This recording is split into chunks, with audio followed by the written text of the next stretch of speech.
Tonight, we are going to explore one of the quietest and most enduring stories in all of Westeros. Not a story of conquests or crowns, not a tale of dragon fire sweeping across open fields or great armies breaking against castle walls. This is a smaller story, and perhaps because of its smallness it has lasted longer than many of the grander ones. It is the story of a cook, a king, and a crime so old that no one living can say with certainty when it happened. It is the story of guest right, the most sacred law in the world of ice and fire, and what becomes of those who break it. And it is the story of a punishment that has no end. If these slow explorations of Westerosi lore bring you something peaceful at the close of your day, a like and subscribe truly helps others find their way here. And to those of you already part of this community, your presence makes every journey worth taking. So let your shoulders settle, let your breath come slowly, and let this old story begin to unfold around you like firelight in a dark hall. There is nowhere you need to be. There is nothing pressing at your edges tonight. There is only the story, and the quiet, and the patient memory of the gods. We begin, as so many things in Westeros begin, not with war, but with bread and salt.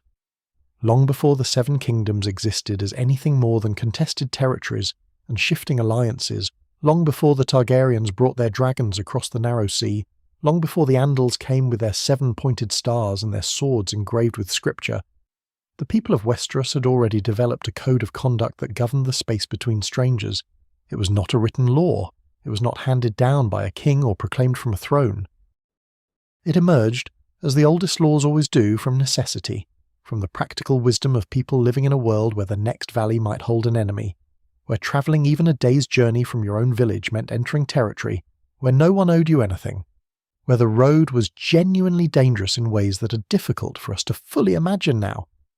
This code was called guest right, and in its fullest expression, particularly in the north, where the old ways ran deepest, it was not simply a tradition or a courtesy. It was sacred. It was, in the most precise sense of that word, holy. The ritual at the heart of guest right was simple enough in its outward form.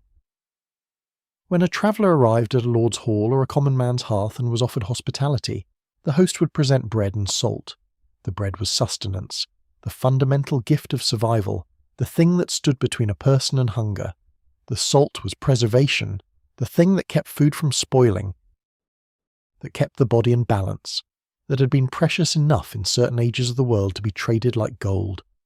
Together they represented the fullness of what a host could offer, nourishment, and the means to endure. When the guest accepted these things and consumed them, even a small piece of bread, even a single grain of salt touched to the tongue, the compact was sealed. Guest and host were bound to one another by something that transcended ordinary obligation. The host was bound not to harm the guest under their roof, not to raise a hand against them, not to permit harm to come to them, not to use the vulnerability of the guest's position, the fact that they were in an unfamiliar place, sleeping under someone else's roof, perhaps unarmed or exhausted or far from anyone who might come to their aid, as an opportunity for attack or treachery. The guest in turn was bound to behave honourably, not to abuse the hospitality offered, not to bring harm to the household, not to repay generosity with betrayal. It seems, stated plainly like this, like a reasonable arrangement between reasonable people, and it was. But guest right was more than reasonable. It was elevated, in the culture of the first men, and in the northern tradition that descended most directly from them, to the status of divine law. To violate guest right was not merely to behave dishonourably, not merely to break a social contract, not merely to commit a crime under the laws of men. It was to commit an offence against the gods themselves. This is worth pausing over, because it shapes everything that follows in the story of the Rat Cook, and indeed in the larger story of Westeros as a whole. We live in an age, even when speaking of fictional worlds, where we are accustomed to separating the legal from the sacred, the practical from the theological. But in the world of ice and fire, and particularly in the north, these categories were not so easily disentangled. The old gods were not distant, abstract presences who concerned themselves only with the grand movements of history. They were the trees in the godswood. They were the carved faces watching from the weirwood trunks, their pale wood and red sap ancient beyond any reckoning. They were present in the ordinary spaces of daily life, and they paid attention to ordinary things, and among the ordinary things they paid attention to was the conduct of people toward one another in the intimate space of the shared hearth. The weirwood trees deserve a moment of our attention, because they are inseparable from the sacredness of guest right in northern culture. The Weirwoods were old when the first men arrived in Westeros, crossing the land bridge that would eventually be swallowed by the sea to become the broken arm of Dawn. The children of the forest, the strange and ancient people who inhabited Westeros before men came, had carved faces into the Weirwoods and used them as their connection to something older and deeper than ordinary understanding. When the first men warred with the children of the forest and then eventually made peace with them in the pact, they adopted the old gods themselves, worshipping at the carved faces, conducting their most solemn oaths and ceremonies in the godswoods where the Weirwoods stood. The old gods did not speak in words. They did not deliver doctrine through priests or proclaim laws through prophets. They expressed themselves through presence, through the rustle of wind in leaves where there was no wind, through the blood-red colour of the weirwood sap that looked so unsettlingly like something living, through the weight of being watched by eyes that had been watching since before human memory began.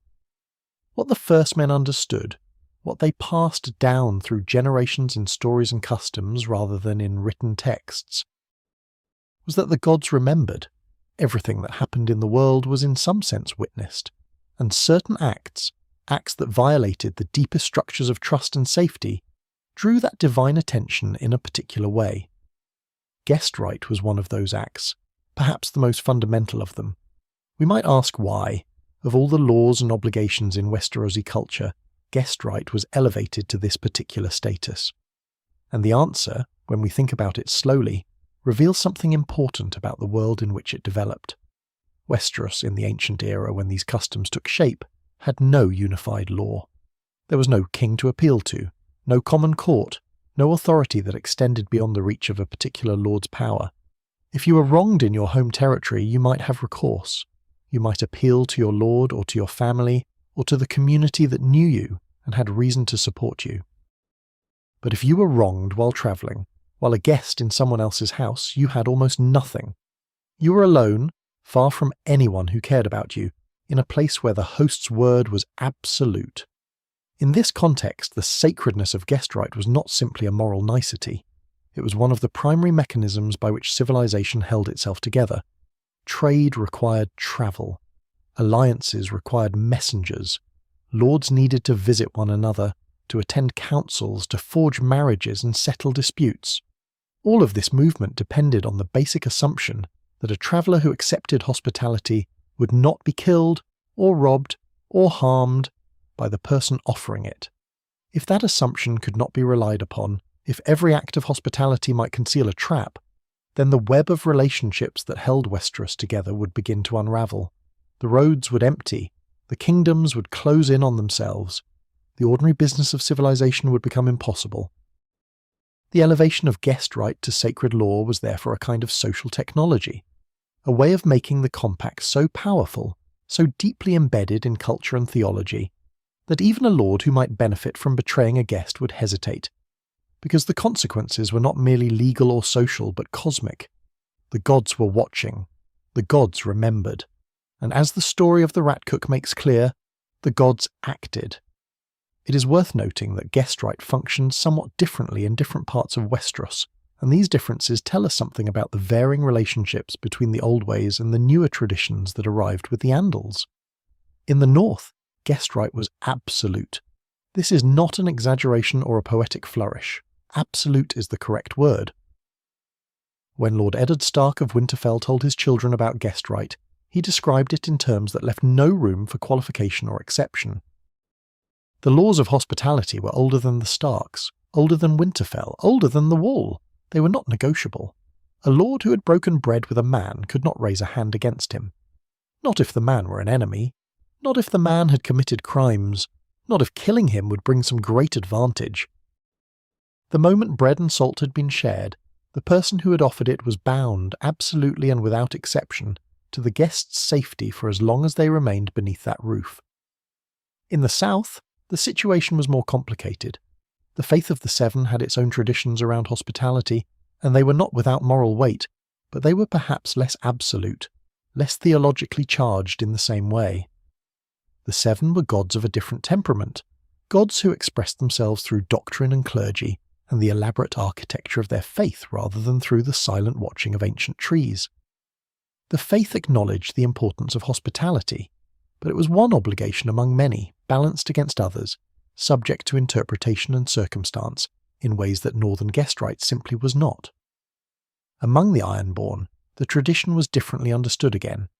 The Ironborn lived by what they called the Old Way, which celebrated taking from others rather than the mutual obligations of the hearth. Their culture was built around reaving, around the proud assertion that what you could seize was yours. The concept of guest right sat uneasily with this worldview, and while the Ironborn observed some version of it in practice, the theological weight it carried in the north was not quite the same in the Iron Islands. The Dornish, for their part, had their own deep traditions of hospitality, rooted in the Rhoynish customs that Nymeria and her people had brought across the sea when they fled the expansion of the Valyrian freehold and came at last to the shores of Dorne.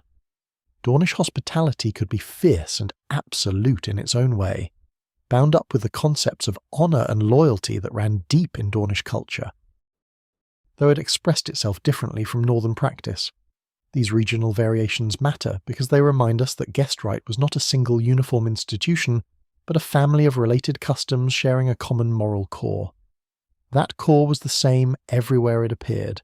The space of hospitality was protected space, and to violate it was to commit an act of particular and serious wrongness. But the depth of the sacrilege, the weight of the theological consequence, the absoluteness of the prohibition, these varied, and it is perhaps no accident that the story of the Rat Cook, the most extreme and enduring story of guest rights violation, comes from the north, and is preserved most vividly in northern memory. There is one more dimension of guest right worth contemplating before we move into the story itself, and that is the question of what it means to say that violating it offends the gods, rather than merely breaking a law of men. Because this distinction carries enormous significance in the world of ice and fire. Human laws can be appealed, human laws can be reinterpreted, circumvented, overturned.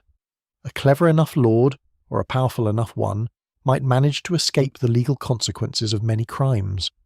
But an offence against the gods occupies a different category entirely. It is not subject to appeal. It cannot be negotiated away or paid off with gold or compensated through political manoeuvring.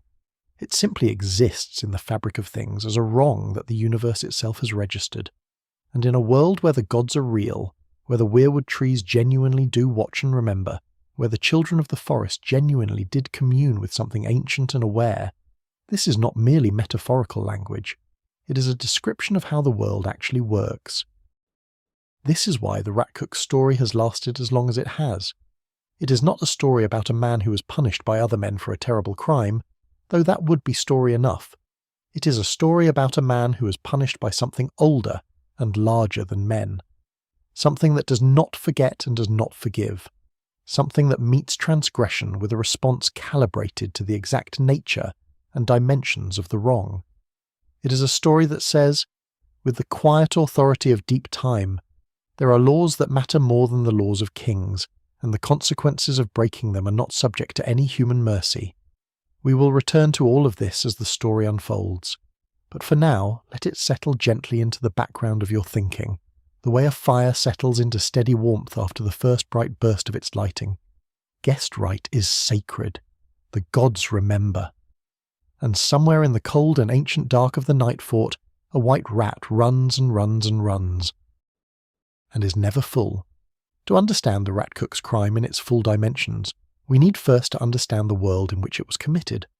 Not the world of the War of the Five Kings, not the world of Robert Baratheon's reign, or even the long dynasty of the Targaryens, but an older world, a world that existed before most of what we think of as Westerosi history had yet taken shape.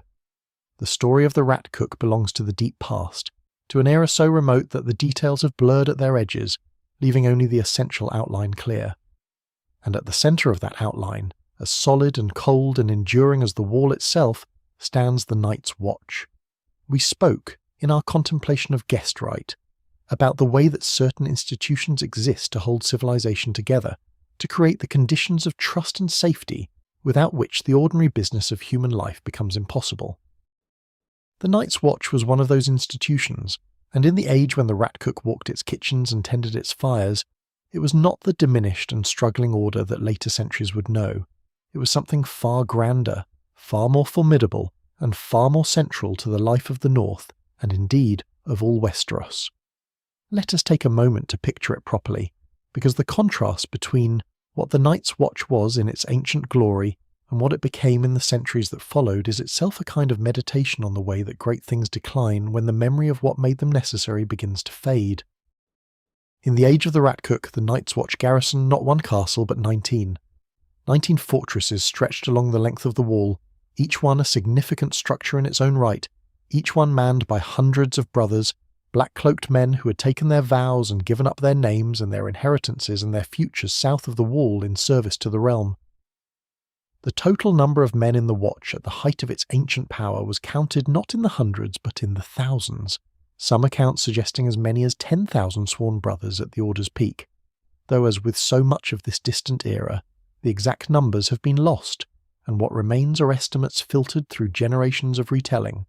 The castles themselves were remarkable constructions. The wall they guarded was, of course, the most extraordinary structure in the known world, a barrier of ice stretching approximately 300 miles from the Bay of Ice in the west to the Shivering Sea in the east, rising to a height of approximately 700 feet at its tallest points. The masters and scholars who have studied it across the centuries remain divided on certain questions about its construction, about who built it, and precisely when and by what means, whether by the hands of men alone or by older arts that the world has since forgotten. But the wall's existence is not in question, and neither is its purpose, which was to stand between the realms of men and whatever lay beyond, and to be manned by people devoted entirely to that purpose. The castles along the wall were built to support that manning. They were not decorative, they were not symbols, they were functional fortresses designed to house large garrisons, to store substantial supplies, to provide the infrastructure necessary for a permanent military presence in one of the harshest and most remote regions of the known world. And in the ancient era we are contemplating, all 19 of them were occupied and operational. Of all the 19 castles, the greatest and the most ancient was the Nightfort. We will spend more time with the Nightfort in a later part of our journey, because it deserves its own careful exploration, but it is worth introducing it here in the context of understanding the Watch at its height. The Nightfort was the oldest castle on the wall. Built before the others, built perhaps at the very founding of the Watch itself, though the dating of such ancient constructions is always uncertain.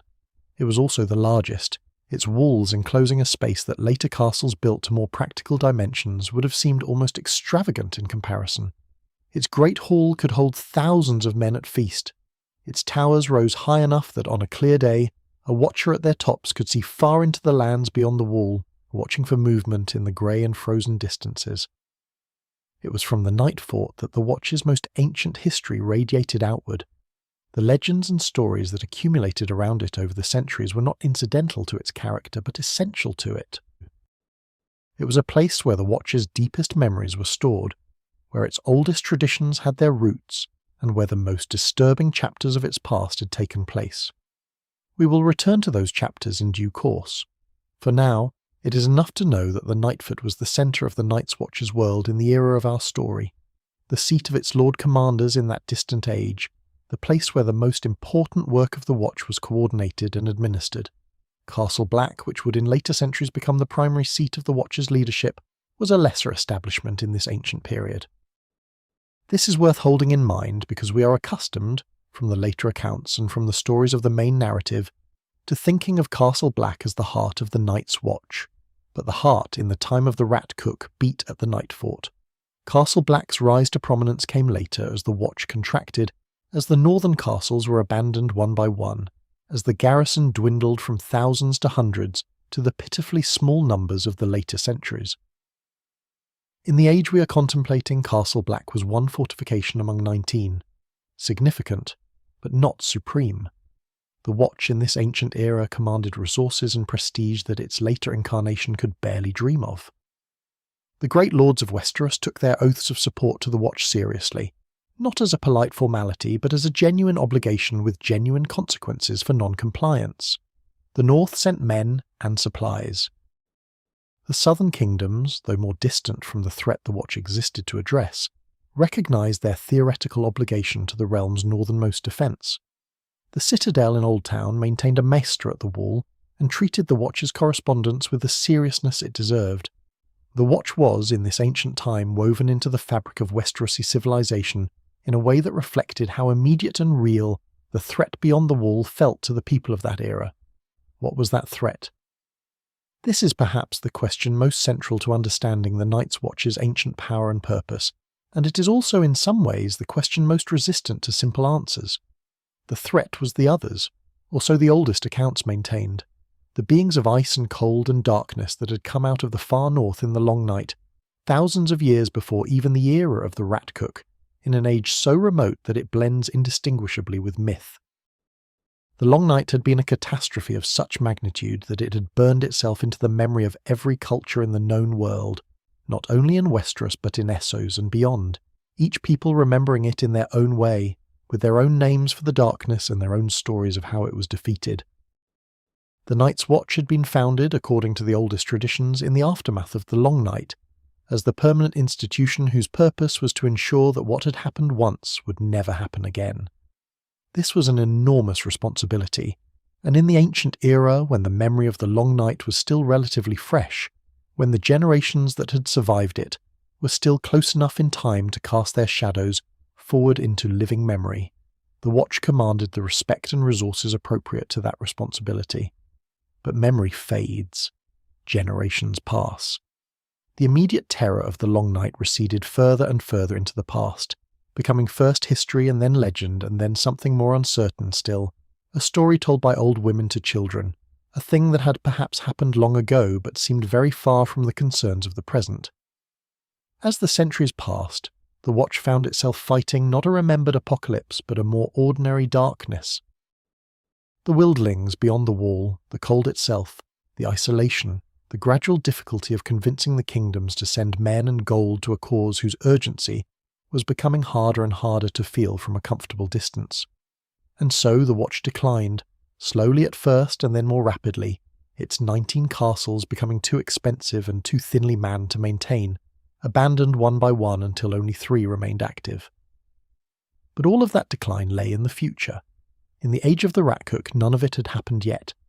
In the era we are considering, the relationship between the Night's Watch and the Kings of the North was one of mutual obligation and genuine respect. The Kings of Winter, those ancient Stark ancestors who had ruled the North from Winterfell since times beyond easy reckoning, understood their position as protectors of the realm in a way that included real and meaningful support for the Watch. This was not entirely altruistic. The North's geography placed it closest to the threat the Watch existed to address, and the Northern Lords had more direct and practical reasons than most to take the wall's defence seriously.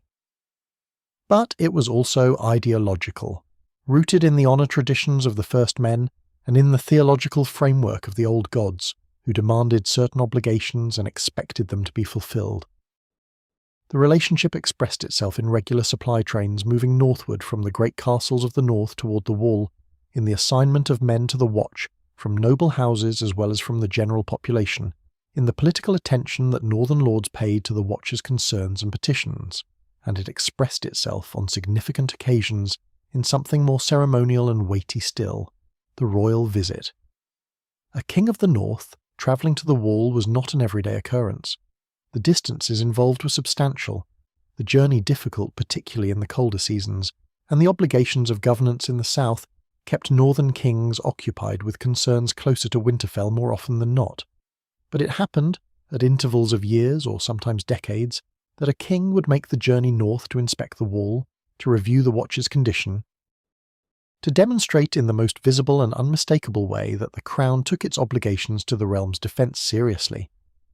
Such a visit was an event of considerable significance for both parties. For the Night's Watch, the arrival of a king was an opportunity to make a case for resources and support, to display both the genuine importance of their work and the genuine difficulty of their circumstances, to remind the man who wore the crown that the wall did not maintain itself, and that the Black Brothers who manned it served the realm at personal sacrifice of a kind that deserved acknowledgement and material support. For the king, the visit was an assertion of his role as protector of the realm, a demonstration of engagement with his most remote and demanding responsibility, and an opportunity to inspect conditions firsthand, rather than relying on the reports of messengers and ravens. The preparations for such a royal visit would have begun weeks or months in advance. The Lord Commander of the Watch, in whatever era we're imagining, would have directed considerable resources toward making the king's stay appropriate to his station. The castle receiving the royal party would have been cleaned and repaired to whatever extent was practical. The garrison would have been assembled in good order. The officers of the watch would have prepared their accounts and their petitions and their requests for the formal audiences that would follow the ceremonial welcome. And the kitchen, above all, would have been put to work. This is where our particular story begins to take shape, though we have not yet arrived at its dark heart. The kitchen of a watch castle receiving a royal visit would have been the site of frantic and sustained effort for days before the king's arrival. Food was not merely sustenance in this ceremonial context. It was hospitality made visible. It was the watch's statement of its own dignity and its respect for its royal guest. It was the first and most immediate expression of the ancient compact of bread and salt that we spent so much time contemplating in the earlier part of our journey. A head cook in this setting occupied a position of considerable practical importance. This was not a humble domestic role, but a position of genuine responsibility, requiring skill in planning and logistics as well as in the culinary arts themselves. The head cook would have overseen a staff of perhaps dozens of subordinates, would have been responsible for sourcing and storing and managing the supplies necessary for a feast of royal proportions, would have been expected to produce dishes appropriate to the occasion, dishes that reflected both the watch's tradition and the dignity owed to a king. We do not know the name of the man who would become the rat cook.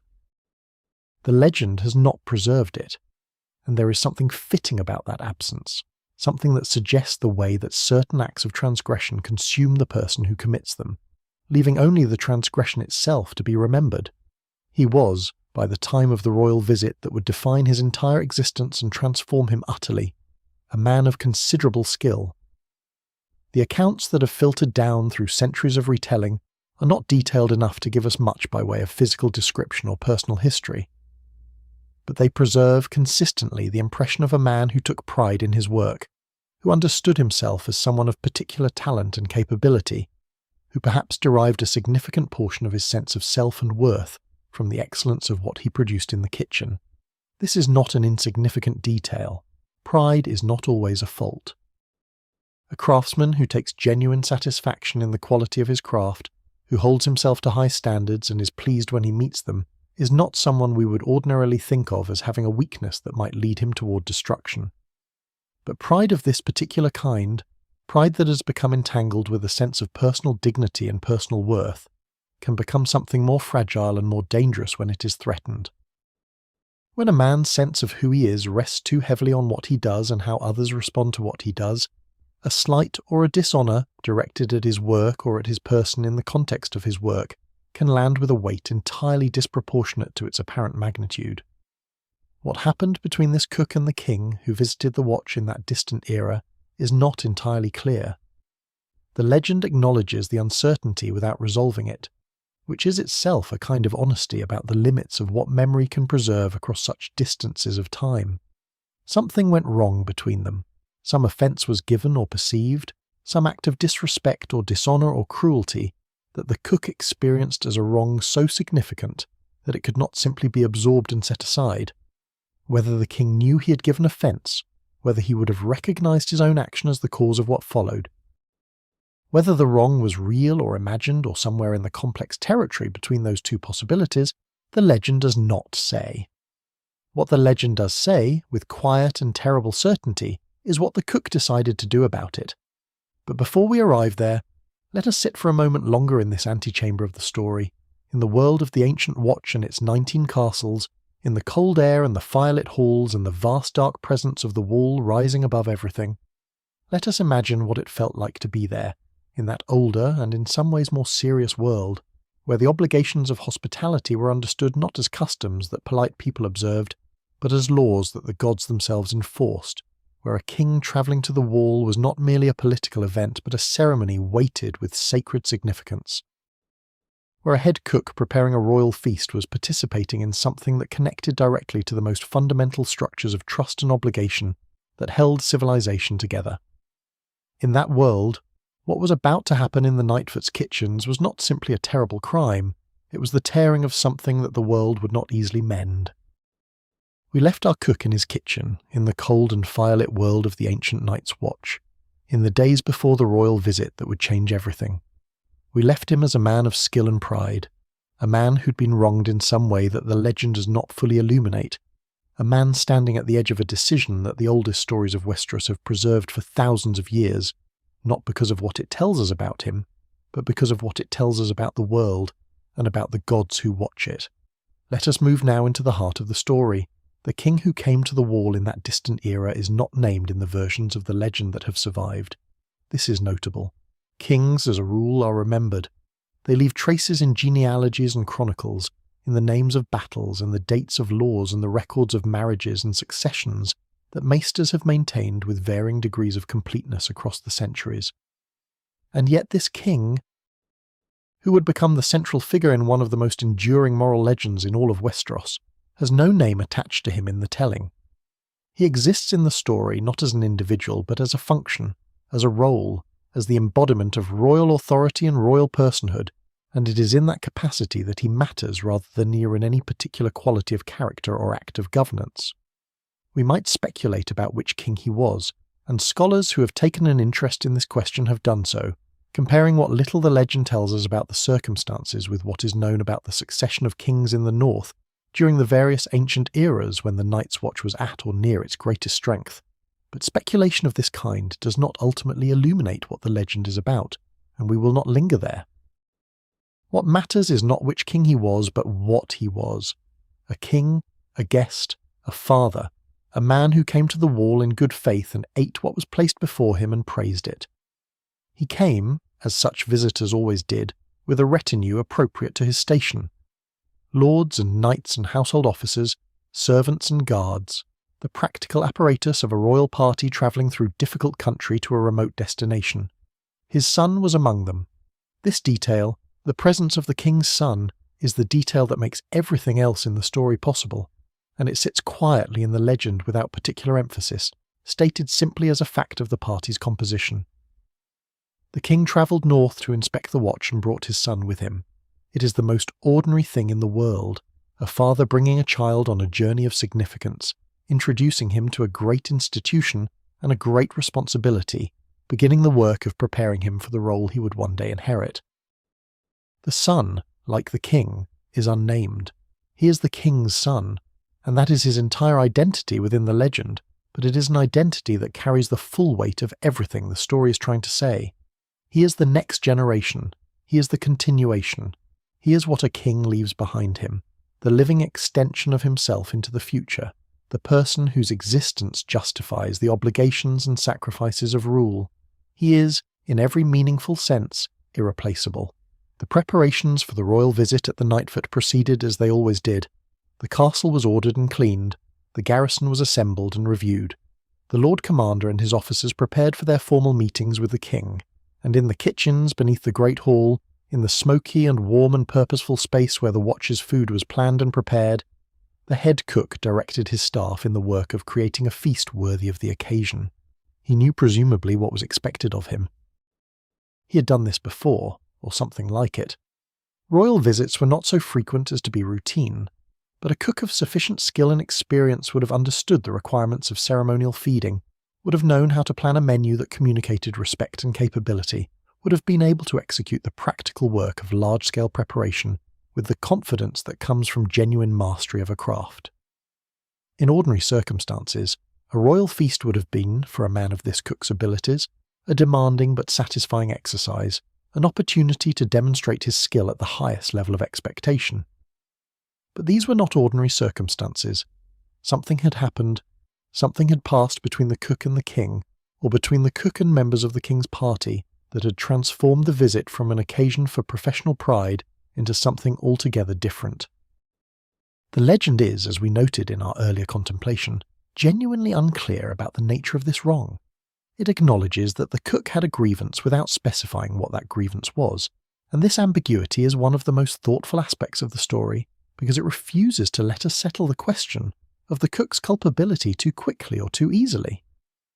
Among the possibilities that the various tellings of the legend have suggested or implied, there is first the possibility of a deliberate insult, a contemptuous dismissal of the cook's work or his person by the king or by someone close to the king, a public humiliation delivered in a setting where the cook had no recourse and no means of response that would not itself constitute a punishable offence. A cook in the Night's Watch, however skilled, was not a lord. He could not challenge the king or his party to account for a slight. He could not seek redress through any conventional means. He could only absorb it, and if the insult was serious enough, if it was delivered with sufficient contempt, absorbing it was not something a proud man could easily do. There is also the possibility of a broken promise, some commitment made to the cook by the king or on the king's behalf that was then disregarded or forgotten, some expectation of reward or recognition for services rendered that was not fulfilled.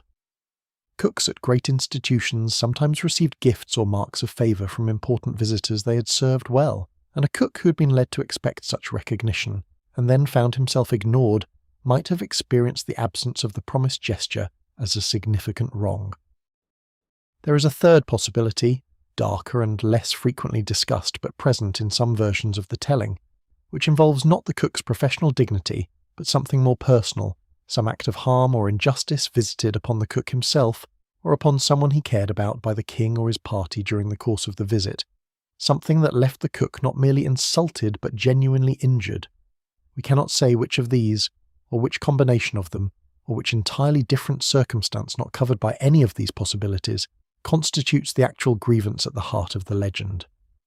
The story does not tell us, and we should resist the temptation to decide for ourselves, because the legend's ambiguity on this point is part of its moral argument. The cook had a grievance. The grievance may have been real.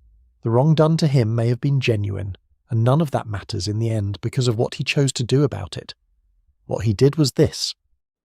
He killed the king's son. Let us sit with that for a moment before continuing, the way you might sit with a stone dropped into still water before the ripples reach the edges. He killed the king's son. Not the king himself, which would have been an act of political violence, terrible in its own way but of a recognisable kind, the kind of violence that has punctuated Westerosi history in 100 different forms, across 100 different eras. Not a guard or a servant or some anonymous member of the royal party. The son, the heir, the continuation of everything the king was and would leave behind him. Whether this choice was deliberate in its targeting, whether the cook chose the son specifically because harming him would wound the king in the deepest possible way, in the place where a king is most vulnerable and most human, or whether the opportunity simply presented itself in a particular form and the cook took it, we cannot know, but the effect was the same either way. The king's son was dead, killed by the man responsible for feeding, and therefore in the most direct and immediate way for sustaining the life of the royal party. And then the cook did something that moved his act from the territory of murder, however terrible, into the territory of sacrilege so complete and so layered that it has echoed through the memory of Westeros for thousands of years. He baked the king's son into a pie. He used the skills he had spent a lifetime developing, the mastery of his craft that was the foundation of his identity and his pride, to transform the body of the king's murdered child into food. He prepared it with care and attention.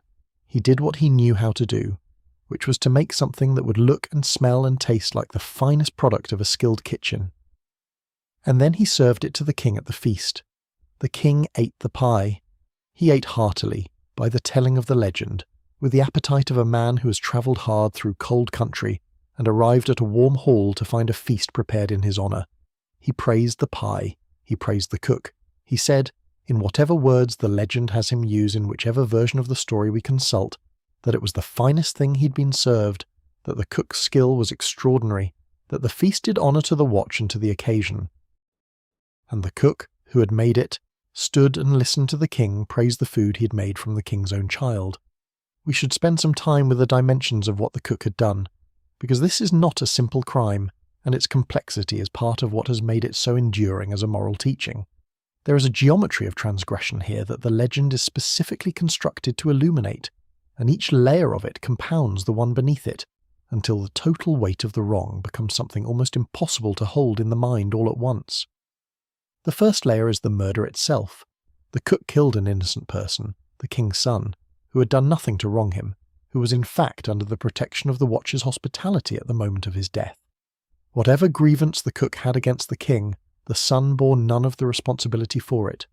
The son was a guest, as surely as the king was, and in killing him the cook had already committed a violation of guest right of the most serious kind.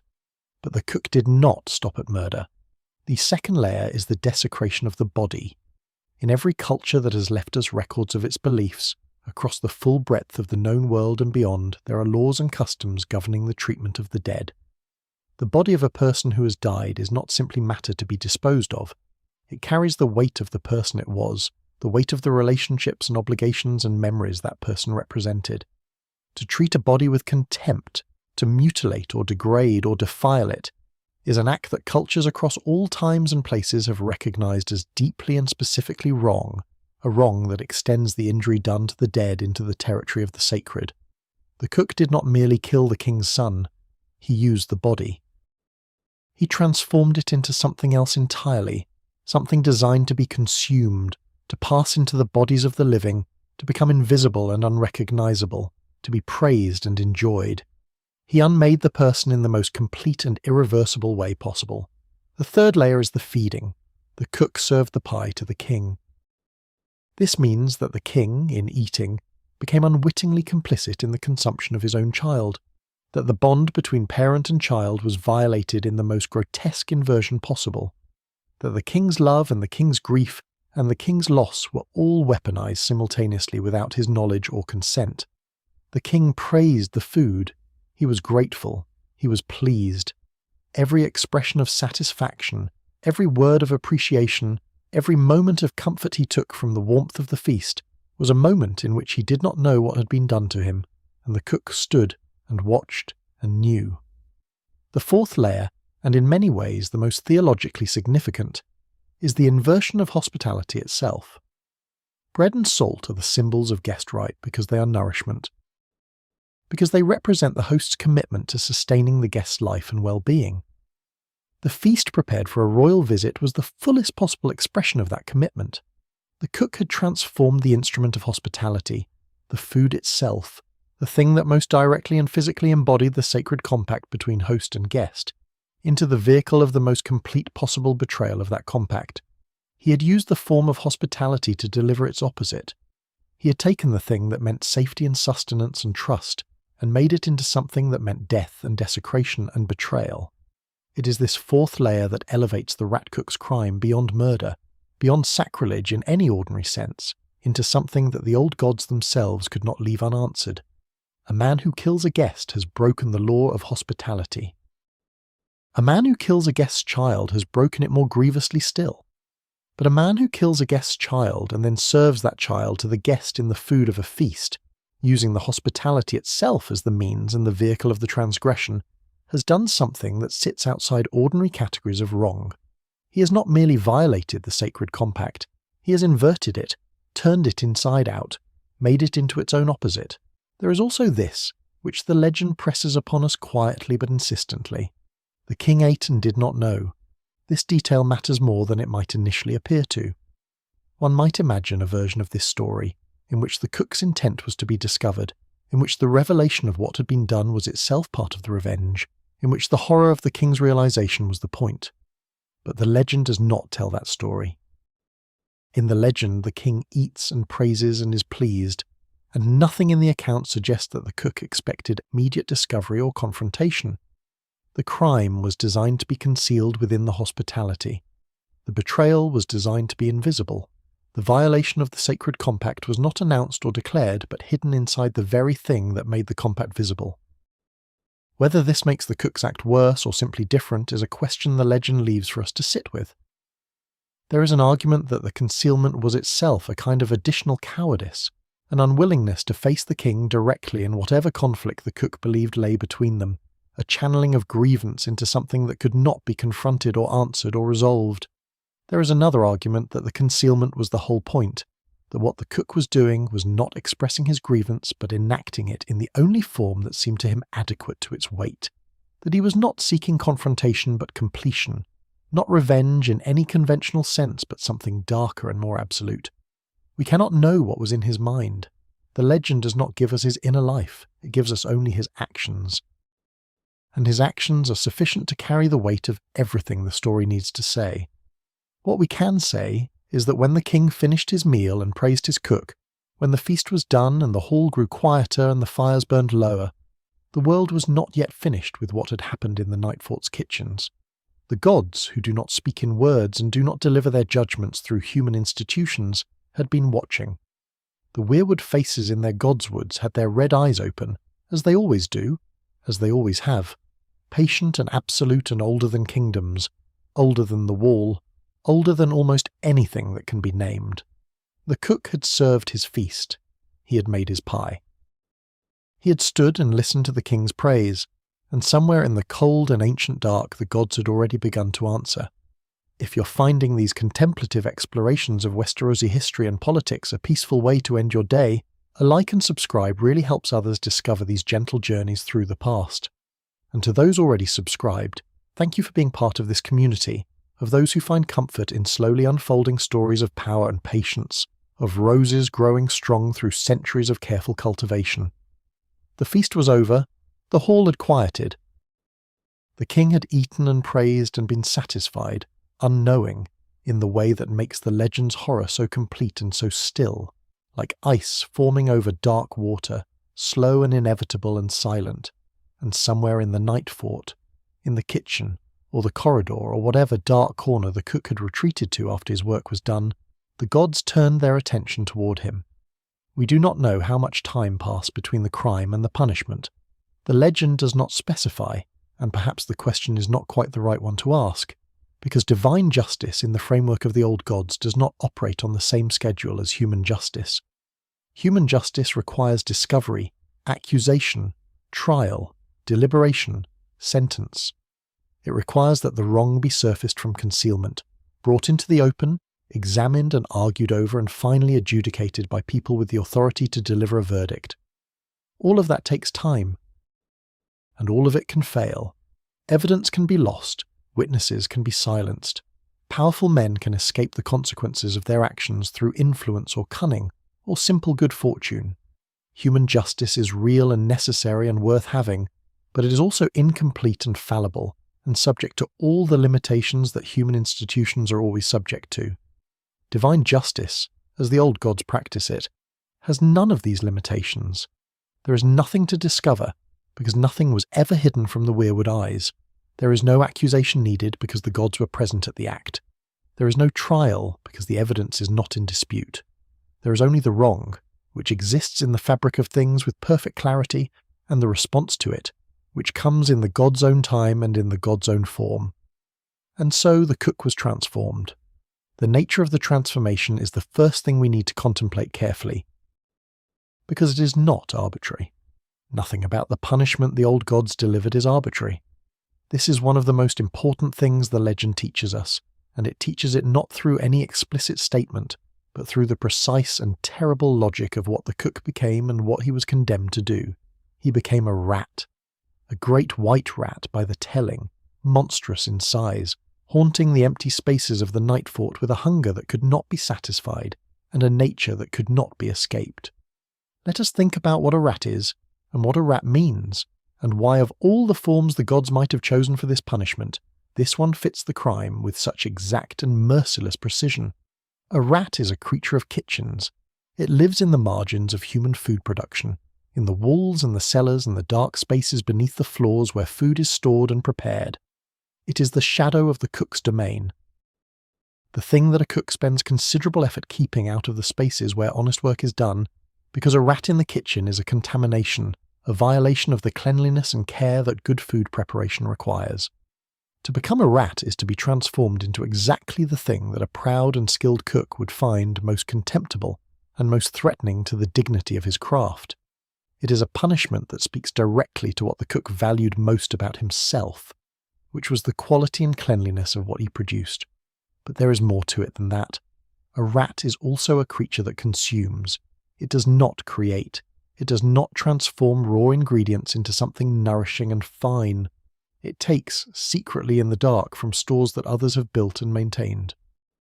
It is the inverse of the cook's self-image, the anti-cook, the thing that undoes rather than makes. In becoming a rat, the cook is transformed into the opposite of what he believed himself to be, and there is a kind of perfect appropriateness to this that the old gods seem to have understood with absolute clarity. The rat is also, in Westerosi culture and in most cultures that have left us records of their beliefs, a creature associated with concealment and secrecy and the hidden life beneath the visible surface of things. The cook's crime was a crime of concealment. He had hidden the truth inside the food itself, had made the visible thing, the feast, the celebration of hospitality, serve as cover for the invisible reality of what he had actually done. He had operated in the dark beneath the surface of the ceremony, in exactly the way that rats operate beneath the surface of the household.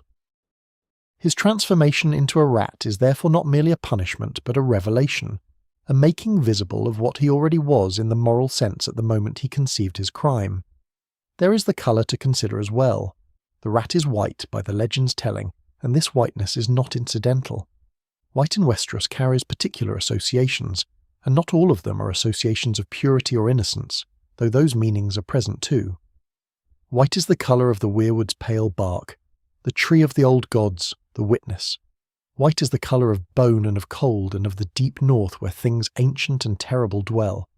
White is the colour of the Night's Watch's enemy, the others, those beings of ice whose existence defines the purpose of the wall the cook served. There is something in the whiteness of the rat cook that connects him to the cold and ancient north, that marks him as a thing transformed by powers older than men, that sets him apart from ordinary rats as clearly as his size and his hunger set him apart. The hunger is the next dimension of the punishment, and it is where the god's justice becomes most precisely and painfully calibrated to the specific nature of the wrong. The rat cook is perpetually hungry. This is not ordinary hunger, the natural appetite of a living creature that can be satisfied by eating, and will return in time and be satisfied again.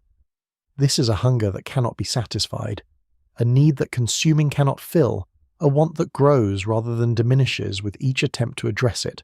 He can eat, he does eat, he consumes endlessly, compulsively, driven by a need that never abates, but he is never full, he is never content, he is never at rest from the wanting. And there is a specific and terrible constraint on what his eating can actually give him. He can catch other animals, he can consume other creatures, he can, if the darker versions of the legend are to be believed, even take people who venture into the Nightfort's abandoned spaces. But none of this satisfies him. None of it touches the hunger. The only thing the rat cook can consume that has any connection at all to his need is his own young, his own offspring, and that consumption, like all the rest, does not satisfy him, but only continues the terrible cycle of need and consumption, and renewed need. Here again the punishment mirrors the crime with a precision that takes the breath away if we sit with it long enough. The cook killed a son and served him to a father. The god's response was to make the cook himself a father who consumes his own children. The direction of the act is reversed, the roles are redistributed, but the essential structure of the wrong is preserved and turned back upon its author. He who used a child as the instrument of a father's suffering is now himself the father who suffers through his children, not through their deaths at another's hands, but through his own consuming of them, driven by a hunger he cannot resist and cannot satisfy. It is worth pausing over the specific cruelty of this, not because we should take pleasure in it, but because understanding its precision is essential to understanding what the old gods are saying through it. The cook's original act was an act of appetite in a metaphorical sense. He hungered for revenge, or for justice, or for satisfaction of his grievance, or for some sense of power over a person who had made him feel powerless. He fed that appetite through his crime, and he did so literally using food and feeding as the vehicle. The gods have simply made the metaphor literal and permanent. The appetite that drove him to his crime has become his nature. The hunger that he used as a weapon has become his punishment. He is now nothing but hunger, and the hunger can never be fed. There is a philosophical question embedded in this punishment that the legend invites us to contemplate without resolving, which is whether the rat cook's endless hunger represents a continuation of what he always was, or a transformation into something new. Was the cook always a creature of consuming appetite, always someone whose needs drove him toward transgression, and did the gods simply strip away the human disguise to reveal the rat beneath? Or was he an ordinary man with ordinary grievances and ordinary flaws who made a choice so catastrophically wrong that the choice itself transformed him into something no longer fully human? The legend does not answer this question, and perhaps that is the point. Perhaps the distinction between the two possibilities is less clear than it initially appears. Perhaps what the gods are showing us is that certain choices that violate the most fundamental structures of trust and sanctity, do not merely express what a person is, but actually change what a person is. That the cook who served the pie and the rat who haunts the Nightfort are not simply the same creature in different forms, but that the act itself completed a transformation that the act began. The Nightfort becomes, in this reading, not merely the location of the punishment, but its context and its medium. The cook committed his crime in the Nightfort's kitchen, in the service spaces beneath the great hall where the feast was held, in the heart of the Watcher's most ancient and storied castle. His punishment confines him to those same spaces, transformed, haunting the place where the wrong was done with the endless embodied memory of it. He cannot leave. He cannot move on. He cannot die and be released into whatever comes after death. He is bound to the place of his transgression as surely as if chained there.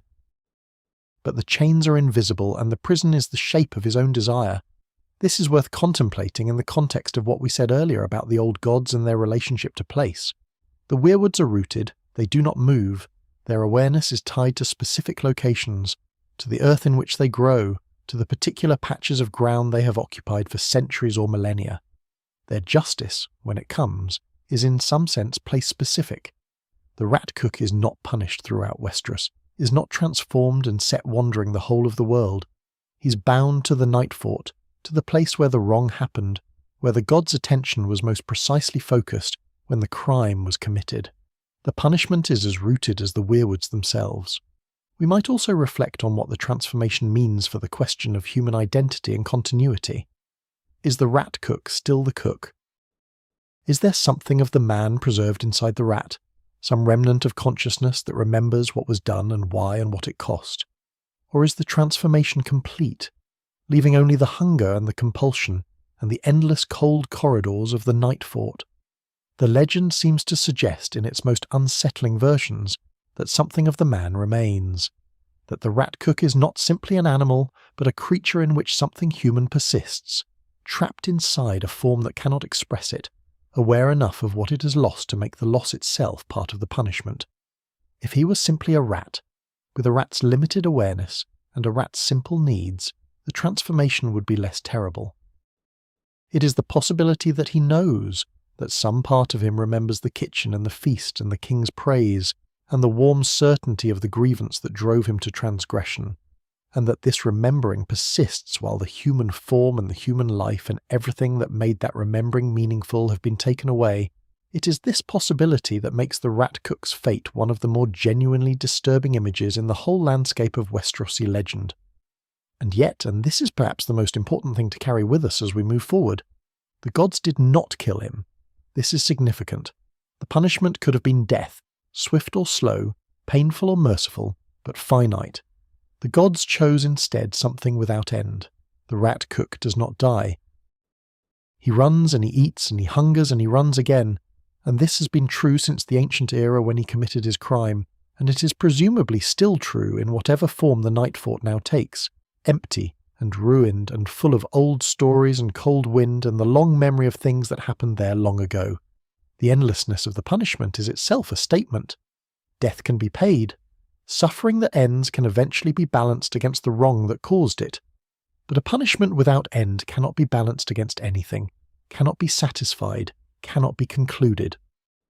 It simply continues, as the wrong itself continues to exist in the fabric of things, as the god's memory of it continues unchanged. The punishment is as permanent as the transgression, which is as permanent as anything can be in a world where the Weirwoods remember. We will walk through the Nightfort more carefully in the next part of our journey, because it has its own stories and its own weight that deserve full attention. But before we leave the transformation itself, let us carry one final thought with us into the quieter spaces of reflection. The old gods punished the rat cook not for killing a king's son. This is the detail that Bran Stark, hearing the story in his sickbed at Winterfell, understood with the particular clarity that comes to children who are listening very carefully to what they are being told. The gods were not outraged by the murder itself, terrible as it was. They were not moved to action by the violation of the king's person, or the theft of the royal heir, or the political dimensions of the crime. They punished the cook for what he had done with the body. They punished him for the pie. They punished him for killing a guest beneath his own roof. The distinction matters enormously, because it tells us what the old gods care about, where their attention is most fully engaged, which violations draw their response, and which, by implication, do not rise to the same level of cosmic significance. They are the gods of the weirwood and the hearth, and the sacred compact between people who share food and fire. They are the gods of the oldest and most fundamental structures of trust. And when those structures are not merely violated, but inverted, not merely broken, but used as the instrument of their own breaking, the gods who watch over them respond with a completeness and a permanence that leaves no room for appeal. The rat cook runs in the dark, and the weirwoods remember everything. The rat cook runs in the dark of the Nightfort, and has run there, by the telling of the legend since before most of the history we think of as history had yet been written. And so it is time to turn our attention to the Nightfort itself, to the castle that became his prison and his world. Because the Nightfort is not simply a location in this story. It is a presence, a character of a kind, a place so layered with age and memory and accumulated darkness that it would be remarkable even without the rat cook's story attached to it. With that story, it becomes something almost impossible to fully account for, a space where the ordinary rules of Westerosi architecture and military function seem to have been supplemented by something older and stranger and considerably less explicable. We introduced the Nightfort briefly when we were contemplating the Night's Watch at its ancient height, and we noted that it was the oldest and largest of the 19 castles along the wall, the seat of the Watch's earliest Lord Commanders, the centre from which the Order's most ancient history radiated outward.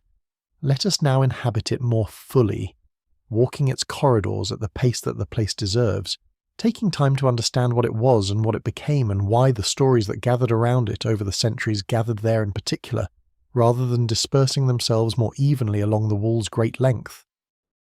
To begin with the physical reality of the castle is to begin with scale, because the Nightfort's scale is the first and most immediate thing that distinguishes it from every other structure along the wall. It is immense in a way that the word immense does not quite capture. Its great hall was large enough, by the accounts that have come down to us, to seat thousands of men at feast, and this was not a ceremonial exaggeration, but a practical reality in the era of the Watch's greatest strength, when the Nightfort's garrison alone numbered in the many hundreds, and the full assembly of the Watch's officers from along the wall could be gathered there without difficulty. The hall's ceiling rose to heights that made the space feel less like an interior room, and more like a covered version of the outdoors, a sky of stone and timber vaulting overhead in the dimness above the reach of torchlight. The towers were proportionally grand. The tallest of them rose high enough above the wall's surface that a watcher posted there could see considerable distances into the lands beyond, scanning the grey and frozen expanse of the haunted forest for movement, for fires, for any sign of the things the watch existed to monitor. On clear days, in the oldest accounts, the view from the Nightfort's highest tower was said to extend far enough north that the landscape seemed to curve away at the edges, as though the watcher were perceiving the actual shape of the world rather than simply its surface. The wells of the Nightfort were another matter entirely, and they occupy a special place in the accumulated legends of the castle. They were old, far older than the castle itself, which is already old beyond easy reckoning. They were said to go down into the earth without bottom, which is almost certainly an exaggeration, and yet is an exaggeration that has persisted in every telling of the Nightfort stories for as long as those stories have been told. Something about the wells resisted the ordinary desire to measure and account for depth. Brothers of the Watch who attempted to plumb them in various eras reportedly found that their lines ran out before touching bottom, and whether this represents genuine, unfathomable depth or something stranger and less susceptible to ordinary explanation, the legend does not say with any confidence. What the wells do in the context of the Nightfort's accumulated atmosphere is provide a sense of the castle as a place that goes deeper than its visible surface, that has roots or connections to something beneath the ordinary world that is not available to inspection or understanding. The Nightfort sits on the wall, which is itself a structure of extraordinary depth and solidity, hundreds of feet of ancient ice pressing down into the earth.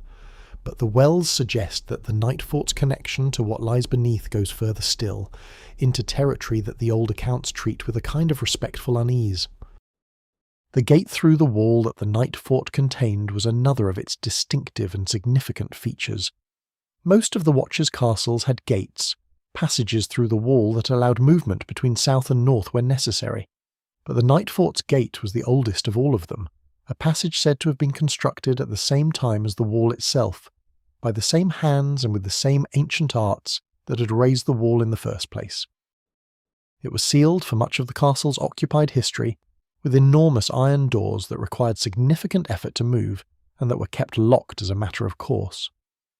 The passage itself ran through the full thickness of the wall at that point, a long cold tunnel of stone and ice, dark and narrow and profoundly unwelcoming.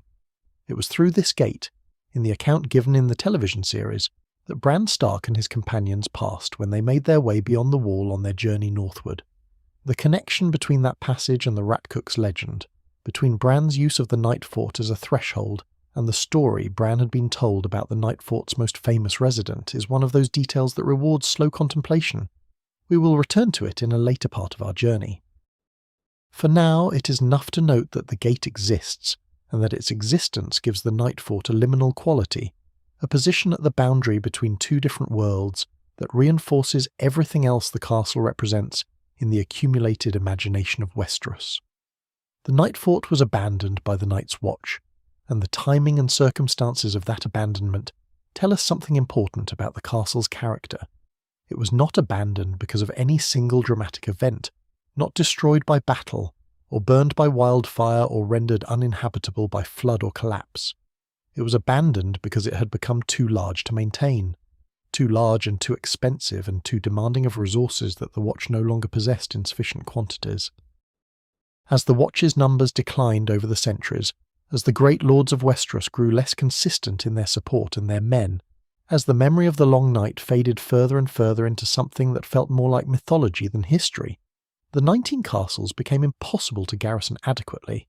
They were abandoned one by one, from the least strategically significant to the most, until only 3 remained active.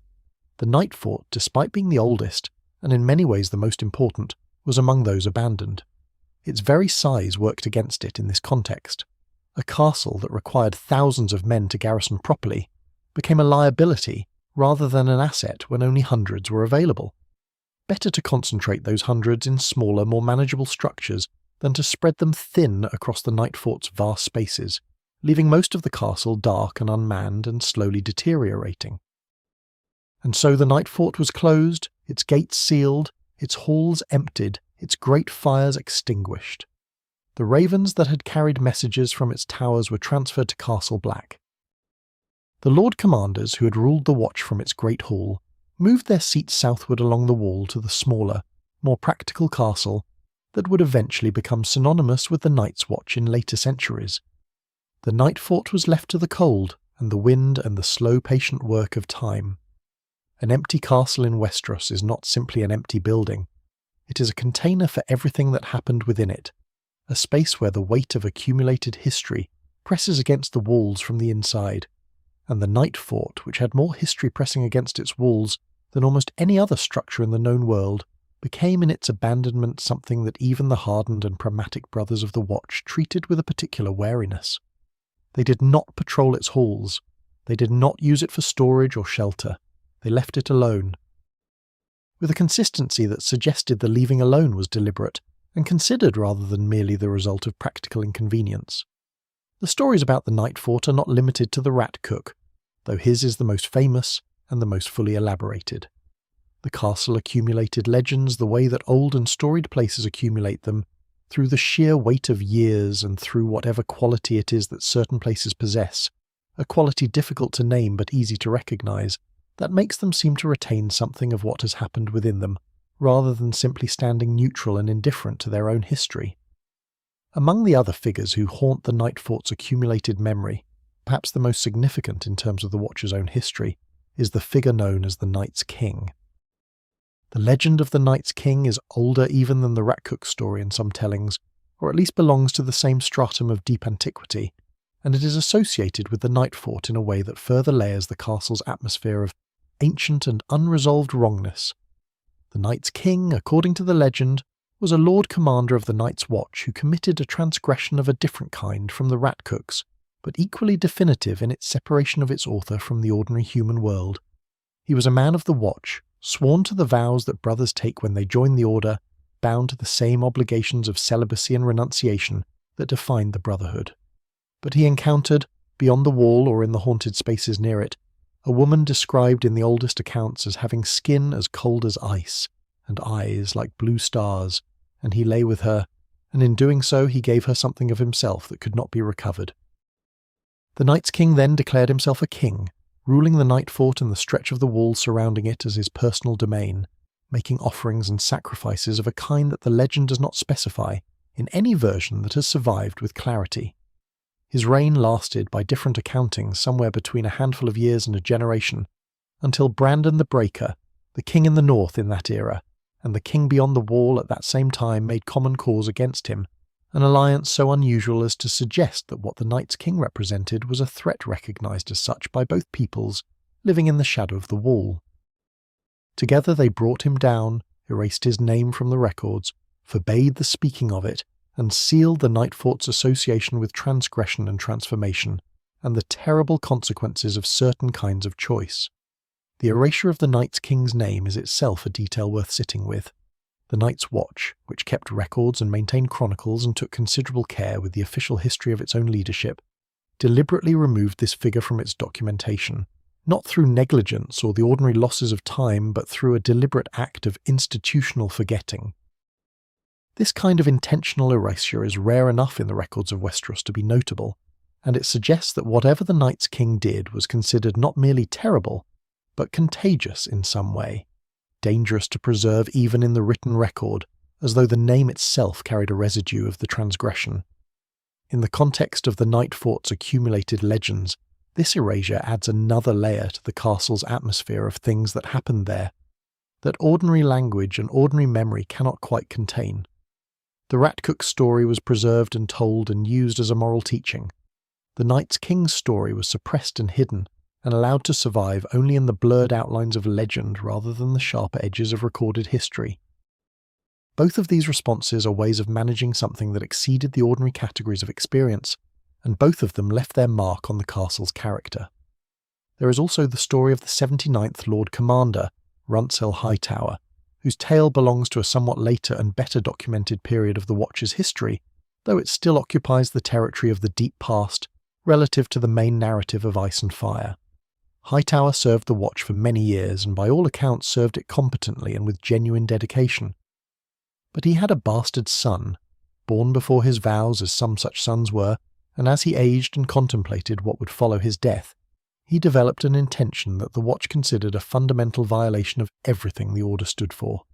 He intended to pass the Nightfort to his son, to treat the Lord Commander's seat as a hereditary holding rather than an elected office, to transform the Watch's governance from the collective and self-governing institution it had always been into something that resembled the ordinary feudal arrangements of the rest of Westeros.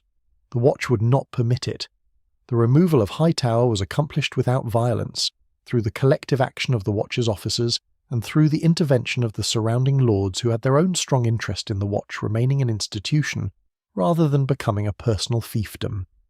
But the attempt itself, and the fact that it was made from within the Nightfort by the castle's own Lord Commander, added another chapter to the castle's ongoing story of figures who transgressed the boundaries of their role and were brought to account for it.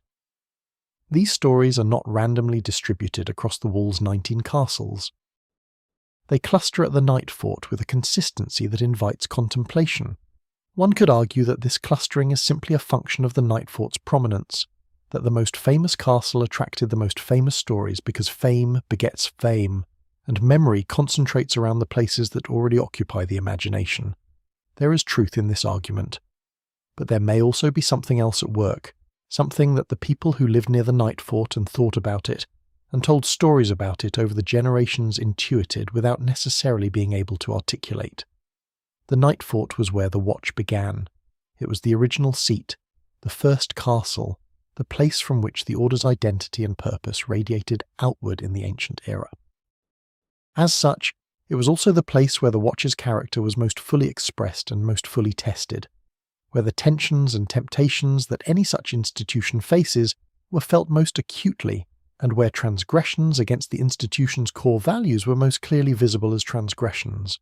The Nightfort was not simply a building but a symbol, and symbols attract the stories that illuminate what they symbolize. When Bran and his companions arrived at the Nightfort in the television series, making their way through the ruins of its great structures in the darkness and cold of a northern night, the weight of all of this accumulated history was present in the way the castle was depicted, in its vast emptiness, in the sense of scale that dwarfed the small party of travellers picking their way across its courtyard, in the darkness that seemed to press inward from every side. The show did not need to explain the Nightfort's atmosphere because the atmosphere explained itself, the way that very old places always do to those who are willing to be quiet enough to feel what the stones remember. And somewhere in those ruins, in the dark beneath the great hall, or in the forgotten cellars, or in whatever space most closely corresponds to the ancient kitchens, where a proud cook once prepared a feast for a king, the White Rat runs, patient and perpetual and hungry beyond any possible satisfaction, as old as the castle itself now, or nearly, as rooted as the Weirwoods, as permanent as the wall. The Nightfort holds its stories the way ice holds whatever falls into it, preserving them in a cold and perfect suspension, unchanged by the passage of years, available to anyone willing to enter the cold and the dark and pay attention to what the old stones have to say. The Rat Cook is there, the Night's King is there, or the memory of him. The outline of him from which his name has been deliberately removed. Runsel Hightower is there, or the echo of his ambition and its defeat. And the old gods are there too, patient as ever, watching through whatever Weirwood faces turned their ancient attention toward this cold and storied place long ago, remembering everything, forgetting nothing, waiting with the absolute and inexhaustible patience of things that exist outside of time. The Nightfort holds its stories in cold suspension, and we have spent some time walking its ruined corridors, feeling the weight of what accumulated there over the long centuries of the Watcher's history. But stories do not preserve themselves. They require people to carry them, to pass them from one generation to the next, to keep them alive in the space between the telling and the hearing. And in the world of ice and fire, one of the most important carriers of the oldest and strangest stories was not a Mester with a quill and a shelf of leather-bound chronicles. She was an old woman in a chair by the fire in Winterfell, whose age was uncertain even to herself, whose origins were obscure, whose actual name was used so rarely that most people who knew her had perhaps forgotten she had one. Her name was Nan, and she had been telling stories at Winterfell for longer than anyone living could remember. Old Nan, as she was universally known, occupied a particular and somewhat difficult to categorize position within the household of Winterfell. She had come to the castle, by the account given in the books, as a wet nurse, brought in to nurse one of the Stark children in some generation so distant that the specific child had been forgotten. She had stayed after her nursing duties were complete, perhaps because she had nowhere else to go, perhaps because the castle had simply absorbed her, as it absorbed other things over its long centuries of continuous habitation, and she had gone on staying through the reigns of Stark Lord after Stark Lord, through generations of children born and grown and aged and dead, until she had become a fixture of Winterfell in the way that the Godswood was a fixture, or the hot springs that warmed the castle's ancient stones were a fixture, something that had been there so long that imagining the place without her required a kind of effort that nobody had ever found worth making. By the time we encounter her in the narrative of Ice and Fire, she was very old indeed. The text is deliberately vague about exactly how old, and this vagueness is itself meaningful. When characters attempt to reckon her age, they find the calculation resists completion, because nobody alive at Winterfell can remember a time when old Nan was not already old. She had been old when the parents of the current generation were children. She had perhaps been old when their parents were children. She existed in a kind of temporal uncertainty that the narrative uses to give her a quality slightly outside the ordinary human span, as though the stories she carried had extended her somehow, or as though she'd been preserved by the same cold patience that preserves things in ice. She was small and bent and nearly blind by the time of the main narrative, her hands gnarled, her face a landscape of deep lines, her body reduced by age to something that seemed barely adequate to the task of continuing. She spent most of her time in a chair, spinning or simply sitting, and she was brought to the chambers of sick or injured children when they needed someone to sit with them through the long hours of their confinement. This is how she comes to us most vividly in the text, sitting beside the bed of Bran Stark after his fall from the tower, in the long weeks of his unconsciousness, and then his slow and incomplete recovery, telling him stories in the firelit dimness of his sick room. Bran, immobile and frightened and struggling to understand what had happened to him and what it meant for his future, asked her for stories.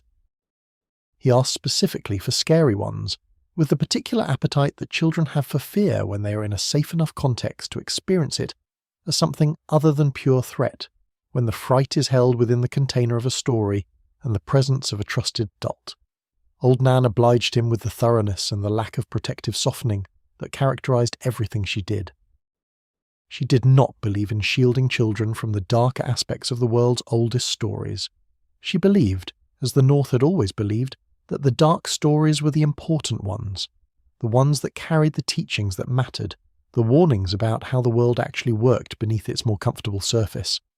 And so she told him about the long night, about the cold that came from the north and lasted a generation, during which the sun rose only briefly and dimly and the dead walked, and the others moved through the darkness, killing everything they touched. She told him about the last hero, who went beyond the wall in search of the children of the forest with only a sword and a dog and a dozen companions, watching his companions die one by one until he was alone in the cold with a broken sword and a dead dog, and found whatever he was looking for, or perhaps simply survived by means the story does not fully explain. She told him about the children of the forest themselves, those strange and ancient people who had inhabited Westeros before the first men came, small and quick and connected to the world's oldest magic, in ways that human beings could barely perceive, let alone replicate. And she told him about the rat cook. The specific moment when she tells Bran the rat cook's story is one of the quietly devastating moments in the early books. Devastating not for any dramatic quality it possesses, but for its stillness, for the way it sits in the narrative like a stone placed precisely in the centre of a pool. Bran is a child who has just had his entire future taken from him by a fall that he does not yet fully understand was not an accident. He is lying in the bed where he may lie for the rest of his life, still working through the implications of what has happened, still in the early stages of the long, slow adaptation to a radically changed existence. And Old Nan sits beside him and tells him about a man who was punished by the gods for committing an act of absolute and irreversible wrong. There is a kind of instruction in the timing that may or may not have been deliberate on Old Nan's part. She is not a subtle woman in any conventional sense. She does not manage her stories for effect, does not soften or redirect them based on her sense of what the listener needs to hear at a particular moment. She tells what she tells with the blunt directness of someone who has been telling these things for so long that they have become simply what stories are, not instruments of particular pedagogical intentions, but the natural language in which the deepest truths are spoken. And yet the rat cook's story, told to a child lying in the ruins of a life that had been broken through a violation of trust and obligation, does carry a kind of resonance that is hard to dismiss as accidental. Old Nan's role at Winterfell was not officially that of a storyteller, in the way that singers and septons and maesters had official roles. She was not paid to tell stories. She was not appointed to the task. She did it because she was old and she remembered things, and children came to her when they were sick or frightened and needed someone to sit with them. And when children are sick and frightened and someone sits with them, stories are what happen. But in a world without widespread literacy, in a society where the formal recording of history was limited to what maesters chose to write down and what the Citadel chose to preserve, the unofficial rememberers were doing something genuinely important that the official channels could not fully replicate. The maesters of the Citadel kept chronicles. They recorded the dates of battles and the names of kings and the succession of noble houses and the significant events of each era in the systematic and careful way that trained scholars have always recorded things. Their records were invaluable for certain purposes, for tracing genealogies, for establishing the sequence of historical events, for understanding the political and military history of the realm in the kind of detail that allows meaningful analysis. But there are things that the Maesters' chronicles did not record, either because they did not consider them worth recording or because they had no access to them in the first place. The Maesters were not, on the whole, collectors of old women's fireside stories. They were trained in the Citadel's traditions of evidence and documentation, and they brought to their work a set of assumptions about what constituted reliable knowledge that led them to treat legends and folk tales with varying degrees of skepticism. Some maesters were more open than others to the possibility that old stories contained genuine historical information encoded in mythological form, that the Long Night was a real climatic event rather than simply a campfire tale, that the others were real beings that had once threatened the living world rather than simply symbols in a moral narrative.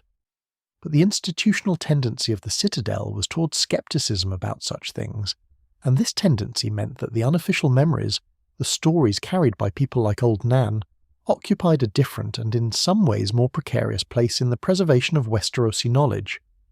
More precarious, and in some ways more faithful, because Old Nan's stories were not filtered through the assumptions and priorities of any institution.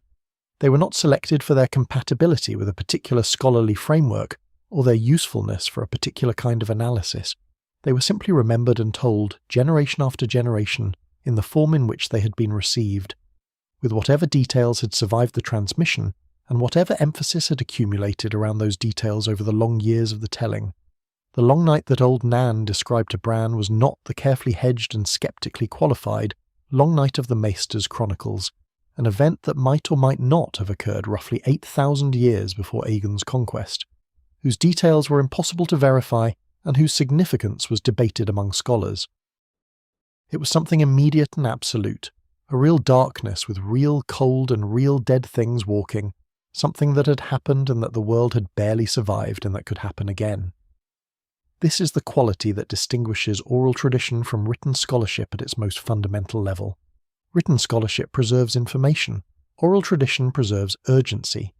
The information in Old Nan's stories was often less precise than what a maester's chronicle could provide, less datable, less verifiable, often contradictory in its details when compared to other versions of the same story told in other places.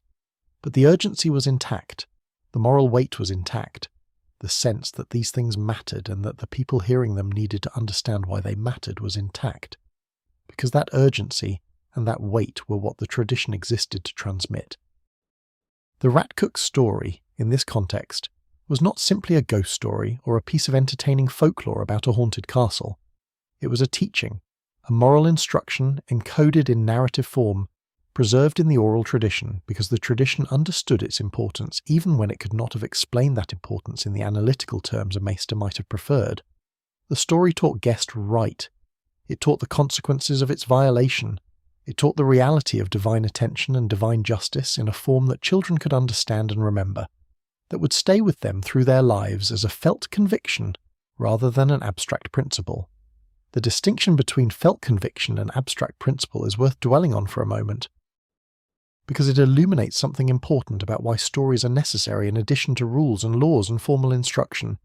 A child who is told that guest right is sacred and that the old gods punish those who violate it has received information. A child who has heard Old Nan tell the story of the rat cook, who has sat in the firelit dimness of a sick room and felt the weight of that ancient kitchen and the terrible precision of that divine punishment, has received something different and something more. They have been given a felt sense of the reality of what guest right means and what its violation costs, a sense that lives in the body and the imagination, rather than simply in the part of the mind that stores propositions and rules. This is what the best stories do, and it is why certain stories survive for thousands of years, while more recent and better documented events fade from memory.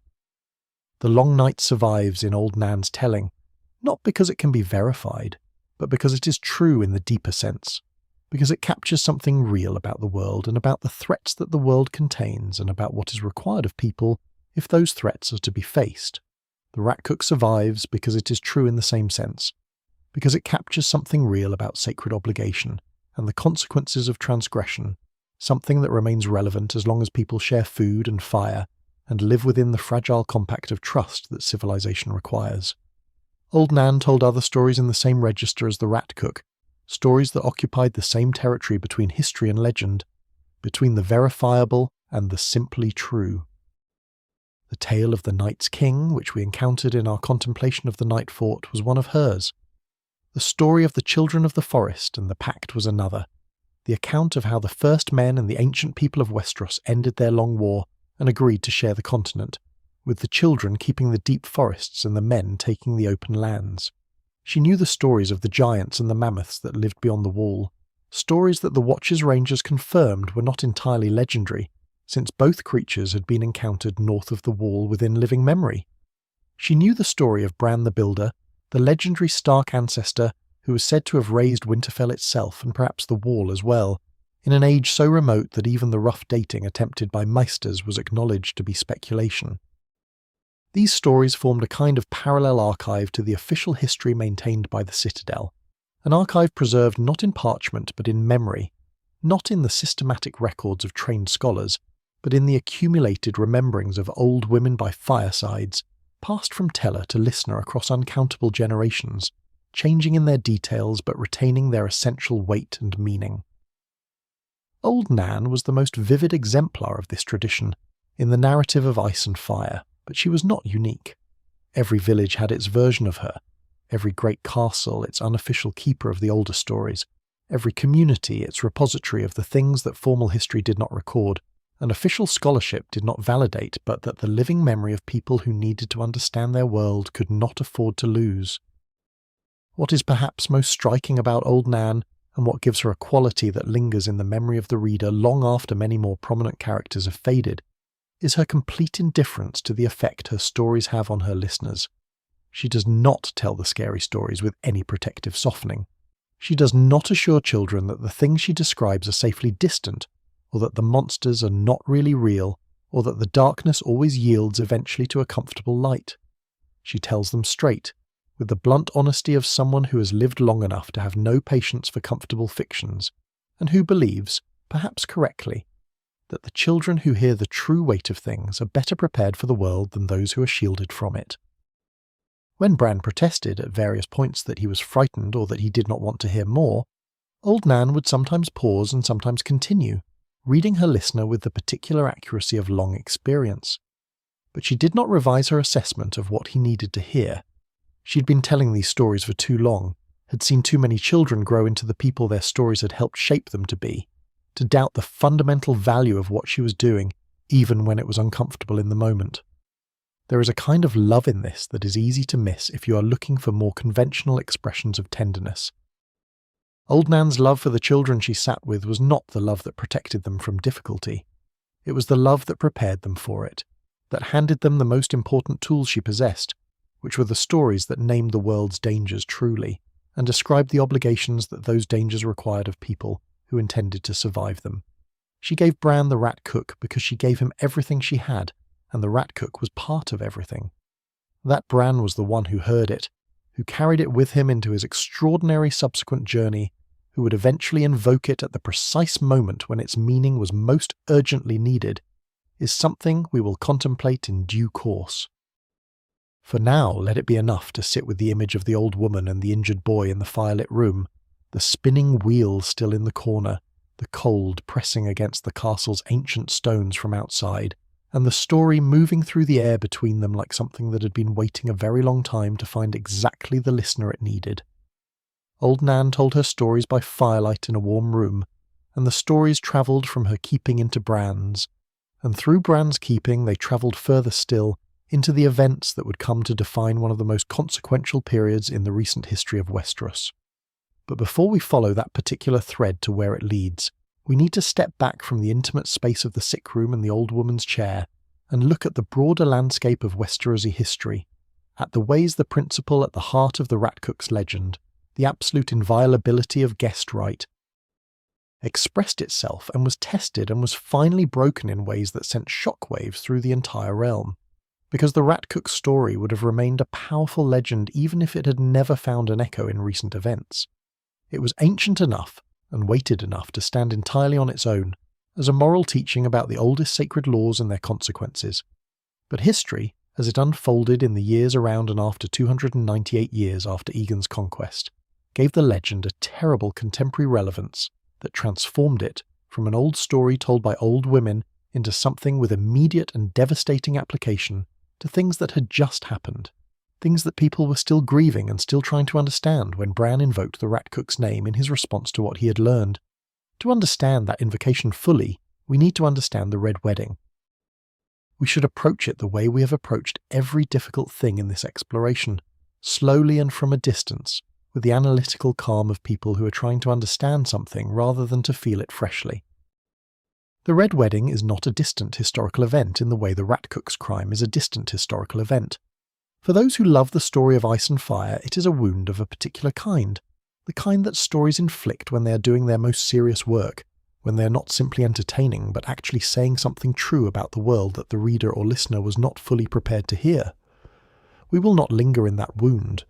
We will examine it as a case study in the violation of sacred law, which is what it is, and we will follow the connections it has to the ancient legend that had been waiting, in old Nan's keeping and in Bran's memory, for exactly this kind of application.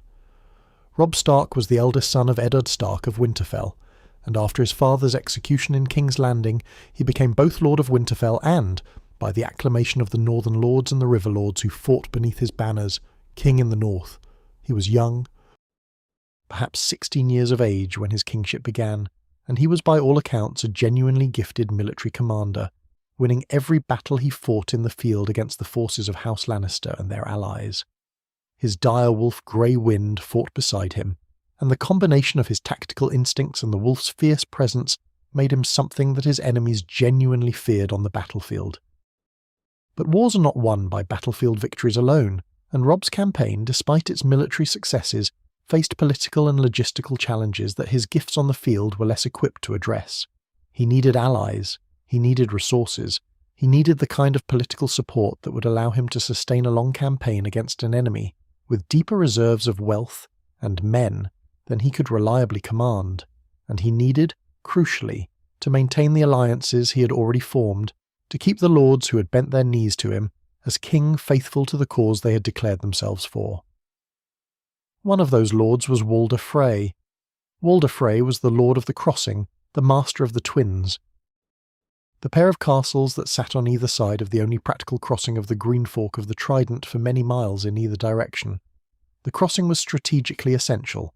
Whoever held the Twins controlled movement between the Riverlands and the north across that stretch of the river, and Walder Frey had spent his long life understanding exactly what that control was worth, and extracting its full value from anyone who needed to use it.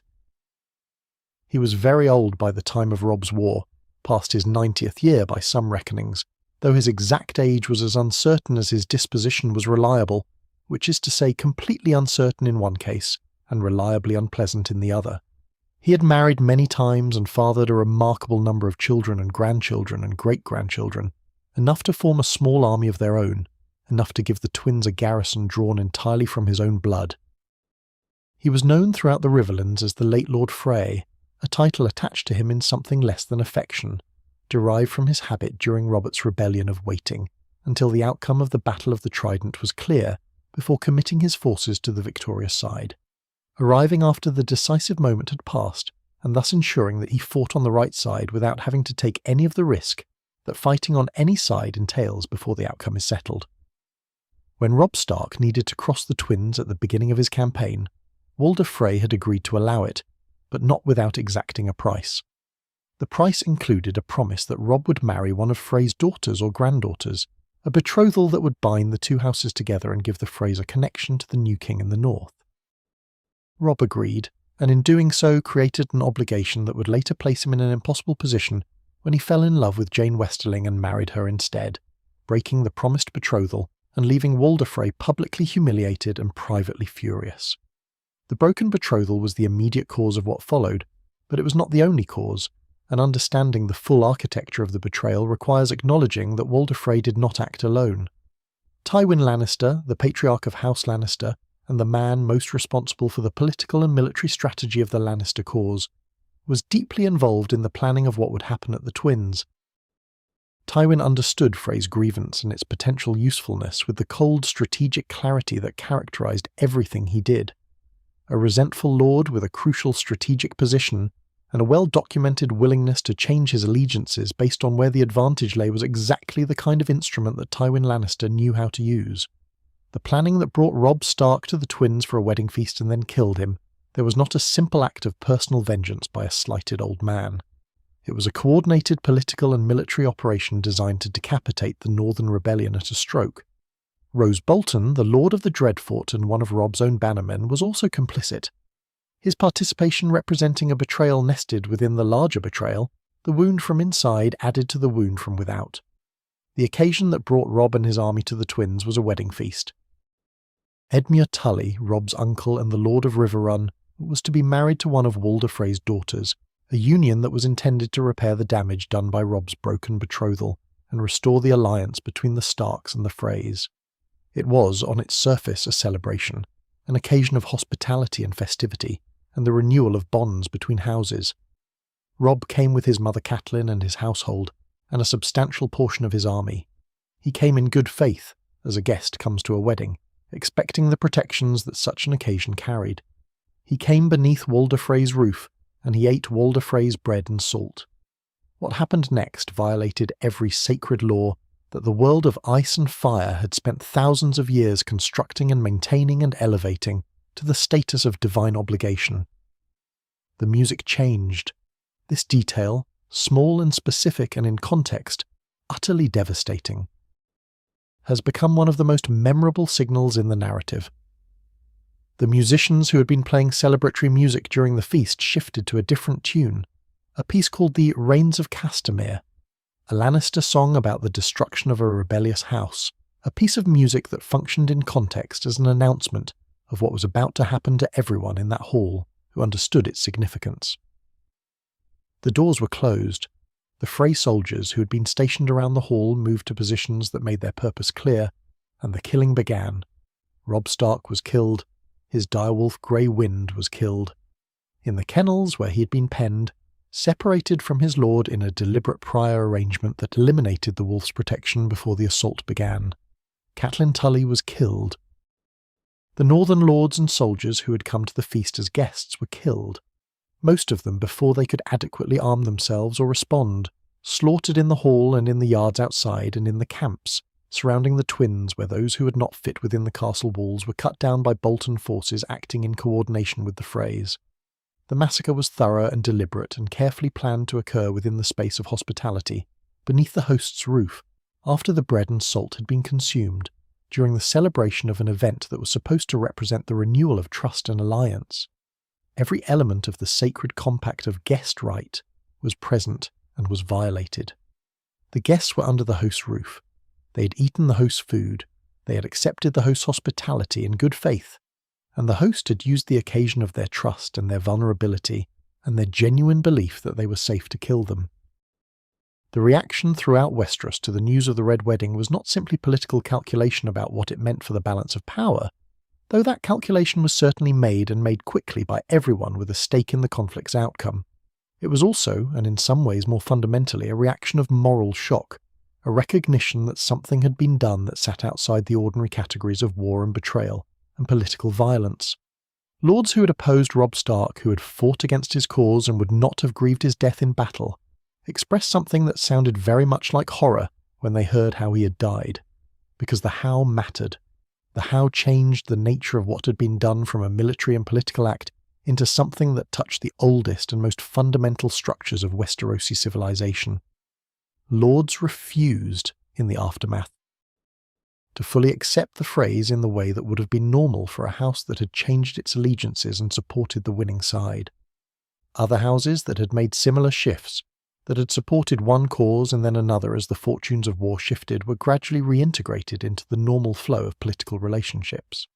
The Freys found this reintegration considerably more difficult, not because of legal sanctions, since there were none that applied clearly, and not because Tywin Lannister would have permitted the kind of formal punishment that the crime's gravity seemed to demand, but because of something more diffuse and more persistent, a stain that attached itself to the house, and that other lords felt even when they could not fully articulate why they felt it. The stain was guest right, or rather, the violation of it. People could not quite bring themselves to sit easily at table with the Freys, to share food and drink beneath their roof in the ordinary way, because the Freys had demonstrated that the compact of hospitality meant nothing to them. And if it meant nothing to them, then sharing hospitality with them was an act that could not carry its ordinary meaning. The fundamental basis of trust that made the shared meal a sacred act had been destroyed by what the Freys had done, and it could not be rebuilt simply by the passage of time or the political convenience of pretending that what had happened had not happened. This is the practical consequence of violating guest right that the rat cook's legend encodes in theological terms. The cook was punished by the gods. But the Freys were punished, in their more mundane and earthly way, by the social and political consequences of having made themselves into a house that could not be trusted, that had demonstrated its willingness to use hospitality as a weapon, that had destroyed the one thing that gives the shared meal its meaning. They gained whatever short-term political advantage the Red Wedding was designed to provide. They lost something that could not be recovered, the ability to participate in the basic rituals of civilization as full and trusted members. Bran learned of the Red Wedding while he was beyond the Wall, in the extraordinary circumstances of his northward journey. The details reached him through means that the narrative does not fully specify, but his response to them is one of the most quietly significant moments in his arc. Because it demonstrates that Old Nan's story had not simply been heard and stored, but had been genuinely understood, had taken root in a way that allowed it to function as exactly the moral framework it was designed to provide. He said that the gods would be wrathful.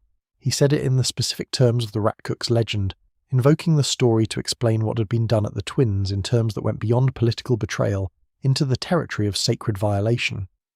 And he noted, with the clarity that comes from having heard the story told properly, the precise distinction that makes the Red Wedding's transgression even more severe than the Rat Cook's original crime.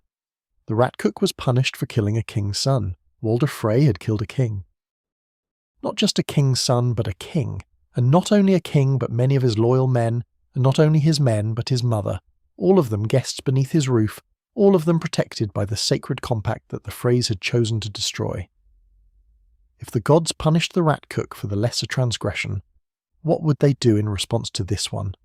The question hangs in the narrative with a weight that the story does not immediately resolve, but that it keeps returning to, in various forms, across the chapters and seasons that follow.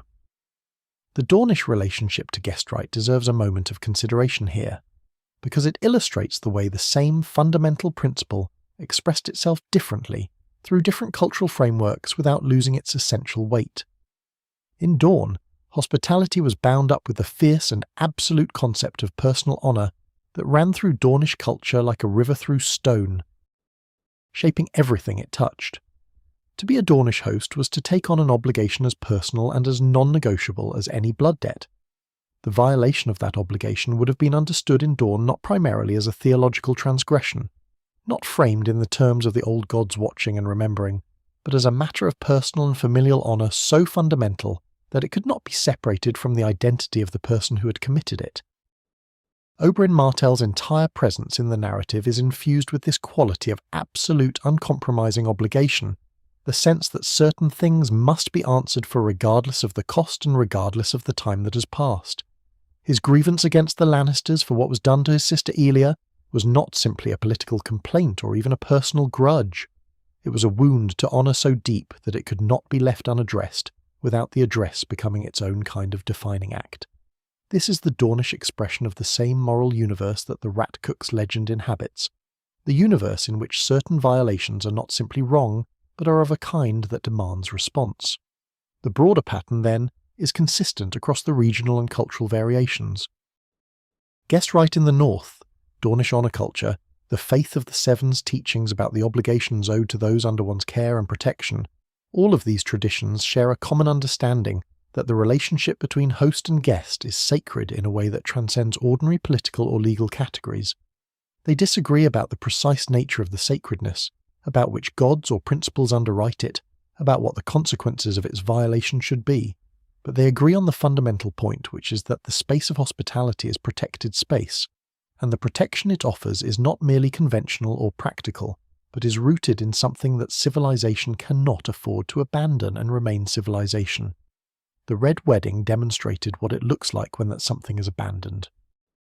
Not in the ancient past, not in a legend told by old women, but in the immediate and verifiable present of the narrative, in the world that the people of Westeros were actually living in.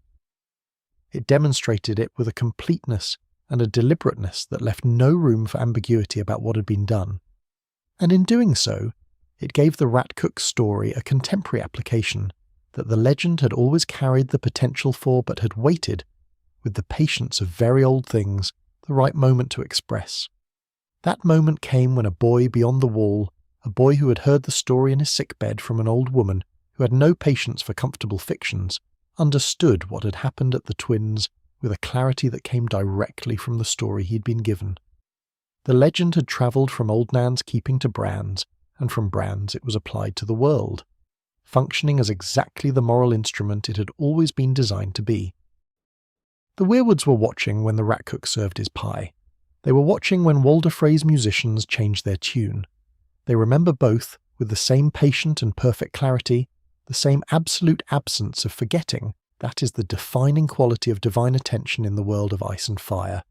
What they do with what they remember is the question that the story keeps circling back toward, the question that the next part of our journey will begin, at last, to answer. The Weirwoods were watching, and they remember, and we have been circling around the question of what that remembering means, what it produces in the world, what kind of justice it delivers and through what channels and according to what logic. We have seen the rat cook transformed by the god's attention into a creature that embodies the nature of his crime. We have seen the Red Wedding received by the people of Westeros with the specific moral horror that attaches to violations of sacred law rather than merely political ones. We have seen Bran Stark invoke the legend at the precise moment of its contemporary application, understanding through Old Nan's story what kind of thing had been done at the twins and what category of response it therefore required. Now let us step back from the narrative entirely and spend some time in the philosophical space that the legend opens up, the space where questions about the nature of justice and the character of the divine and the deep logic of punishment and transgression can be contemplated slowly and without the pressure of narrative momentum. This is the territory that the rat cook's story most rewards careful exploration of, because the legend is not simply a story about what happened to one man in one kitchen in one castle on the wall. It is a meditation on the architecture of the moral universe, on how that universe is constructed and by whom, and according to what principles, and on what it means to live within a world where certain laws are not merely conventional, but are written into the fabric of things in a way that cannot be appealed or circumvented or simply ignored. Let us begin with the most fundamental distinction the legend makes, which is the distinction between human justice and divine justice. Because this distinction is not simply a theological nicety, but a structural feature of the moral world that the story inhabits and that shapes everything it has to say. Human justice, in Westeros as in any complex society, is a system of institutions and procedures designed to identify wrongdoing, assess its nature and severity, and deliver consequences proportional to the offence. It operates through the authority of lords and kings and councils, through the procedures of trials and testimonies and the weighing of evidence, through the sentences that follow verdicts and the mechanisms by which those sentences are carried out. It is, at its best, a sophisticated and carefully constructed attempt to organise collective moral judgment into something consistent and reliable, something that can be applied across many different cases by many different people and still produce outcomes that reflect a coherent set of values. Human justice has enormous strengths. It is transparent, at least in principle. It can be questioned and challenged and reformed. It provides procedures through which the accused can respond to charges and present their own account of events. It operates within a shared social framework that gives its verdicts a legitimacy that purely personal or arbitrary responses to wrongdoing cannot possess. When it works well, it produces outcomes that the community can recognise as just even when individual members of that community might have preferred different results. But human justice also has the limitations that any human institution has. It depends on evidence, and evidence can be lost or destroyed or fabricated. It depends on witnesses, and witnesses can be intimidated or bought or simply mistaken. It depends on the honesty and competence of the people administering it, and those people can be corrupt or foolish or biased in ways they do not fully recognise. Most importantly, it depends on power, on the ability to hold accused wrongdoers to account, and when wrongdoers are themselves powerful, when they are kings or great lords with armies and influence and the means to resist or circumvent the ordinary mechanisms of accountability, human justice often fails. The cook who served the king's son in a pie could not be tried by human justice. He was a member of the Night's Watch, and his crime was committed at the Nightfort, in a setting where the only authority above him was the Lord Commander of the Watch, and above the Lord Commander was the king himself. The king was both the victim of the crime and the person whose authority would have been invoked to bring the cook to account.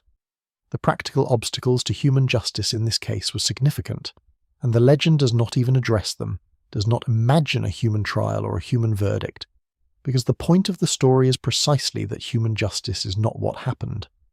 What happened was something else entirely. The old gods do not require evidence because they were present at the act. They do not require witnesses because they are themselves the most complete and reliable witness that existence provides. They do not depend on the testimony of interested parties, or the competence of investigators, or the honesty of administrators. They simply know, with perfect and permanent clarity, what was done, and by whom, and in what spirit, and they respond to that knowledge according to a logic that is entirely their own. This is the theological claim at the heart of the Rat Cook's legend, and it is worth being precise about what kind of claim it is.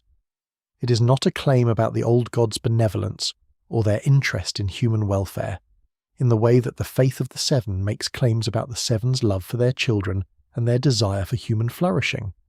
The old gods of Westeros are not loving in any conventional sense. They do not speak words of comfort. They do not promise salvation or reward virtue, or express particular concern for the happiness of the people who worship at their godswoods.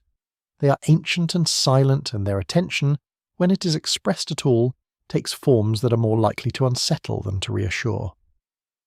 What the old gods are, in the theological framework that the legend inhabits, is present and remembering. These two qualities, presence and memory, are what give them their moral authority in this framework. Because they mean that nothing that happens within their awareness is ever truly lost or hidden, or beyond accounting. The Weirwood faces watch. The red sap runs slowly in the carved channels of their features. The network of roots and awareness that connects the Weirwood trees across the whole of Westeros, that the children of the forest understood, and that certain human beings with particular gifts have been able to access, constitutes something like a permanent record of everything that has occurred within its perception. Human crimes are often hidden. The cook concealed his act within the hospitality itself, made it invisible inside the very thing that should have been transparent and trustworthy. In the framework of human justice, this concealment was a significant obstacle, perhaps an insurmountable one. But in the framework of the old god's attention, concealment is not possible in any meaningful sense. The act was visible to the watching trees as clearly as if it had been performed in the open air beneath the noon sun, and the concealment was therefore not an obstacle to divine justice, but simply another feature of the act itself, another dimension of the transgression to be registered and incorporated into the god's response.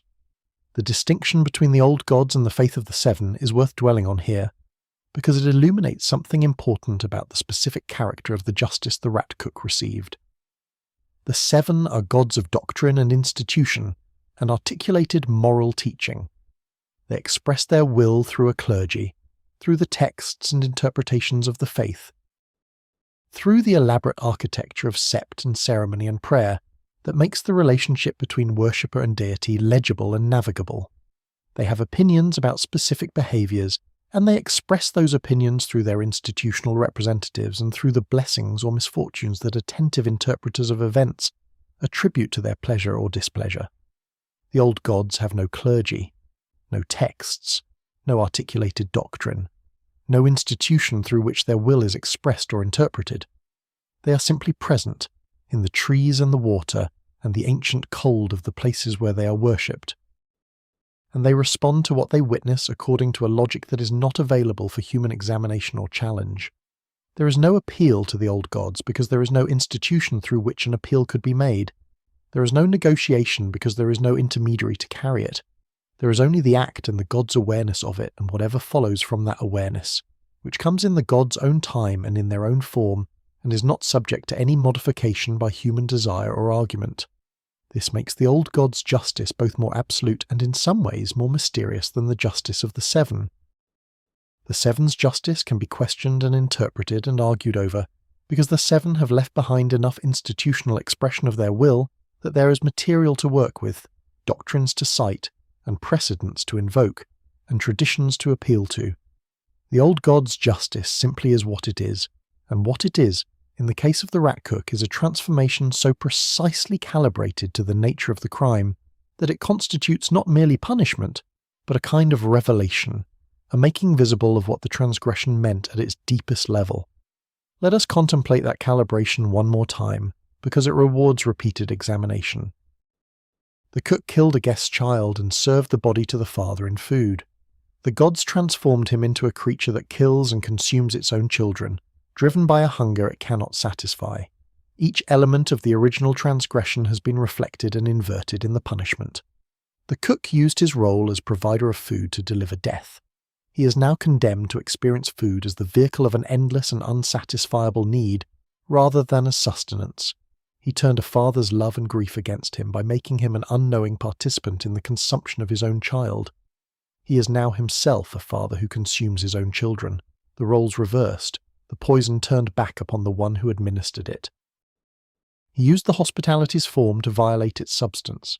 He is now confined to the place where the violation occurred, unable to participate in any form of hospitality, either as host or as guest, transformed into the kind of creature that is excluded from the shared table rather than welcomed at it.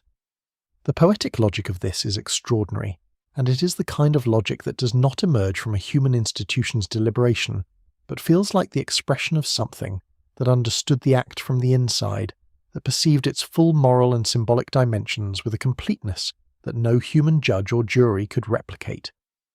This is the theological claim the legend is making about the old gods, that their justice is not merely powerful but intelligent in a way that transcends human intelligence, that they understand transgression with a depth and completeness that the transgressor himself may not possess. There is a concept in moral philosophy, ancient in its origins and present in various forms across many different traditions, that might be called the principle of correspondence, the idea that the most fitting punishment for a wrong is one that reflects and mirrors the nature of the wrong itself, that makes the wrongdoer experience something analogous to what they caused others to experience. This principle is not unique to the old gods of Westeros. It appears in many religious and philosophical traditions across the real world, and its persistence across such diverse contexts suggests that it touches something genuine in human moral intuition, something that feels right about punishment that corresponds to the specific character of the offence rather than simply imposing a generic penalty. What the Rat Cook's legend does with this principle is push it to its fullest possible expression. The correspondence between the crime and the punishment is not approximate or suggestive. It is exact. Every dimension of the transgression finds its precise mirror in the punishment, and the mirror runs in both directions, reflecting not only the surface of what was done but its deepest implications, the hunger that drove it, the pride that shaped it, the concealment that characterized it, the inversion of hospitality that defined it. We should also spend some time with the question of the cook's original grievance, because the legend's handling of it is one of its most morally sophisticated features and one of the easiest to overlook in the shadow of the transgression itself. The cook had a grievance. Something had been done to him that he experienced as a genuine wrong, a real injury that had not been addressed through any available channel of redress. We do not know what it was. The legend does not tell us. But the legend does tell us that it existed, that the cook was not simply a man of random or inexplicable cruelty who woke one morning and decided to commit an atrocity for no reason.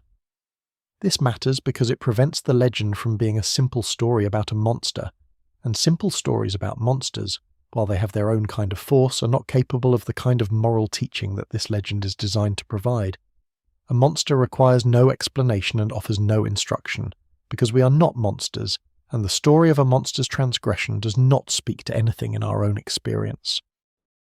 But a man with a grievance, a man who was genuinely wronged, and who responded to that wrong by doing something catastrophically disproportionate, speaks to something that is much more broadly human, something that most of us can recognize even if we would not follow it to the place the cook followed it.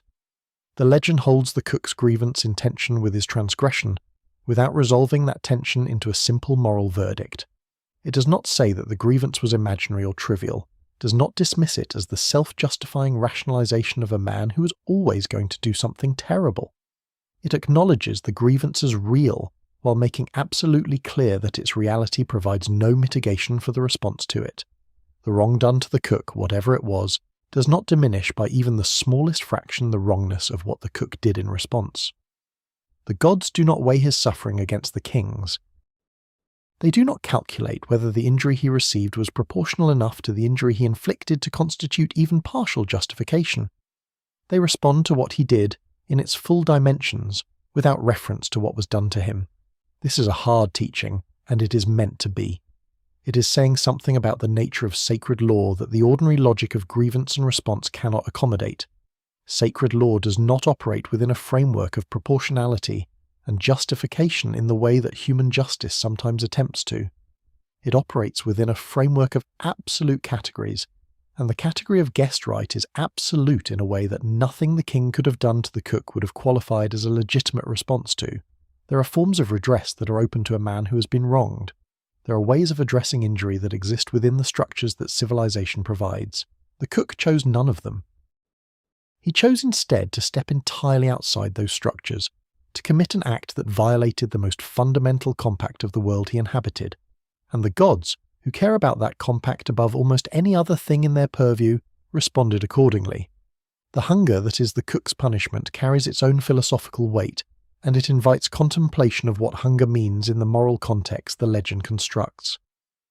The cook's original act was an act driven by a kind of hunger, a consuming need for satisfaction of whatever wrong he believed had been done to him, a desire so intense and so unmanageable that he allowed it to override every other consideration, every obligation he carried as a member of the Watch, and as a host and as a human being participating in the sacred compact of civilization. He was hungry for revenge, or for justice, or for the restoration of his dignity, and that hunger drove him to feed it in the only way that seemed adequate to its dimensions. The punishment transforms that metaphorical hunger into a literal and permanent one. The cook is hungry forever. He can never be satisfied.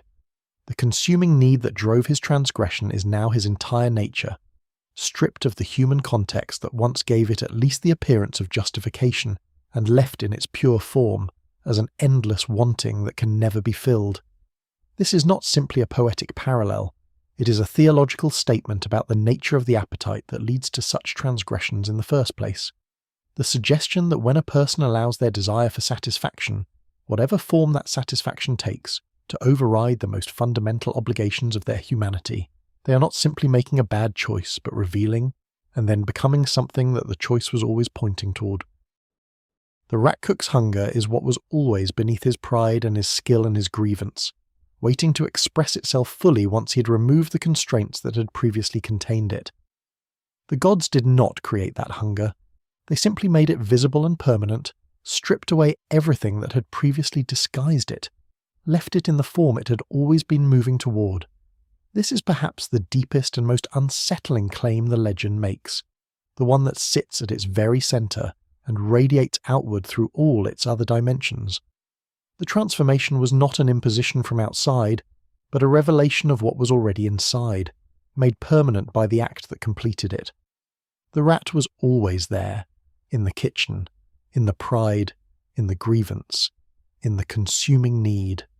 The gods simply removed the disguise. The rat was always there, beneath the pride and the skill and the grievance, and the gods made it permanent by making it visible. And the permanence has been running through the cold corridors of the Nightfort ever since, patient and hungry and without end. We have spent a long time now in the philosophical territory that the legend opens up, contemplating the nature of divine justice and the architecture of the moral universe that the story inhabits. It is time to turn our attention to the ways the legend moves through the larger narrative of Ice and Fire, the ways it functions not as a standalone story but as a thread woven into the fabric of the whole, appearing and reappearing at moments of particular significance, connecting ancient wrong to contemporary transgression, connecting the gods' response to a cook's crime with the unfolding consequences of a wedding feast held nearly 3 centuries after Aegon's conquest. Because the rat cook's story does not simply sit in the past, preserved in old Nan's keeping and in the oral tradition of the North and in the haunted spaces of the Nightfort, it moves. It travels. It finds the moments in the larger story where its weight is most needed, and it arrives there with the quiet certainty of something that has been waiting for exactly this application.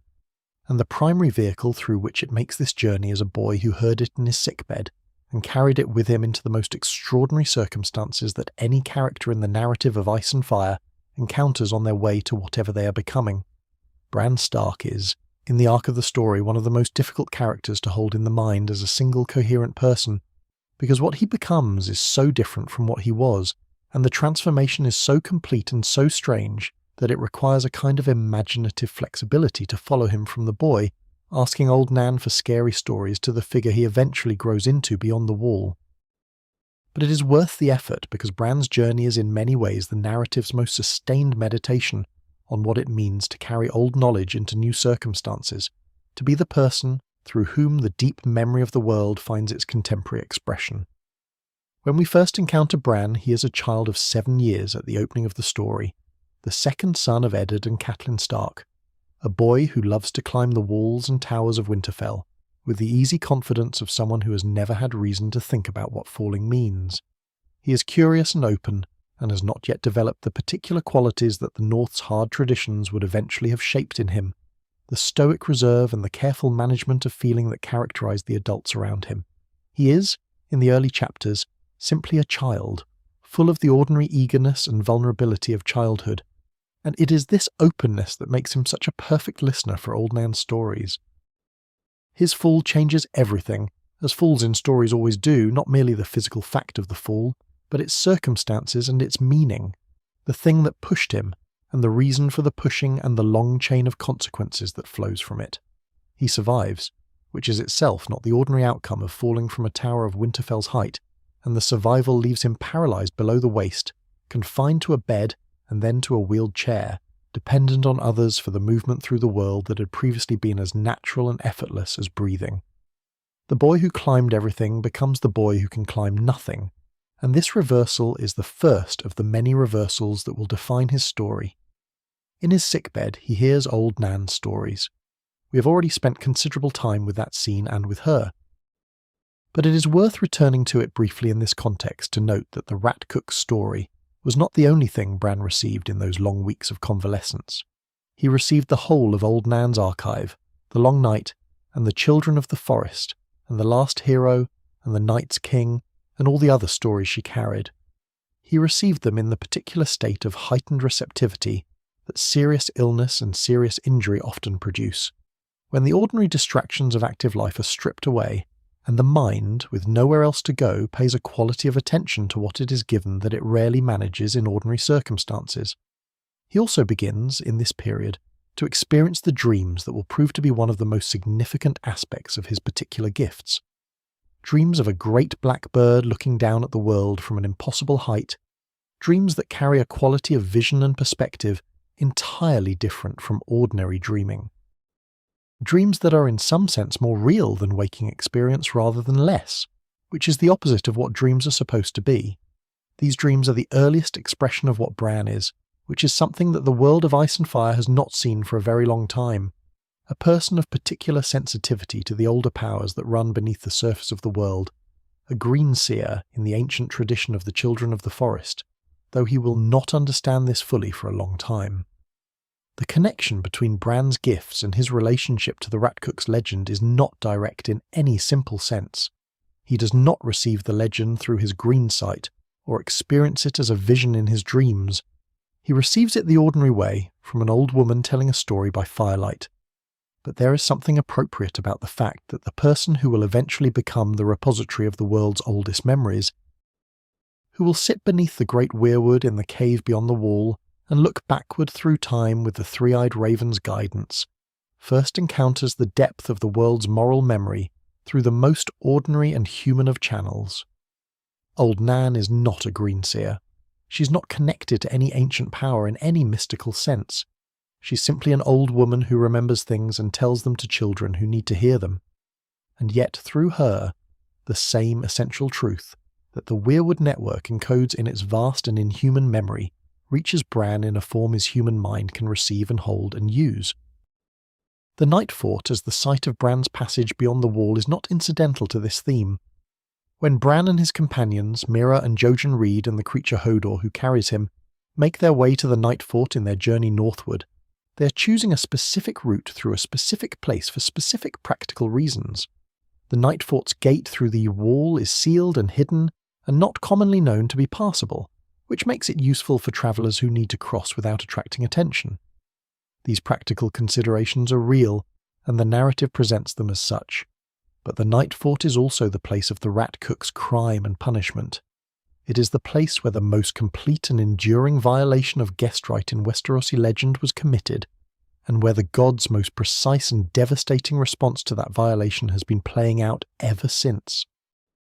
And Bran, who carries the rat cook's story in his memory, chooses this place as his threshold, his point of passage from the world he has known into the world beyond the wall that he is journeying toward, the world where the oldest things in Westeros still exist in their original forms, where the children of the forest live in their caves, and the three-eyed raven waits in his weirwood throne.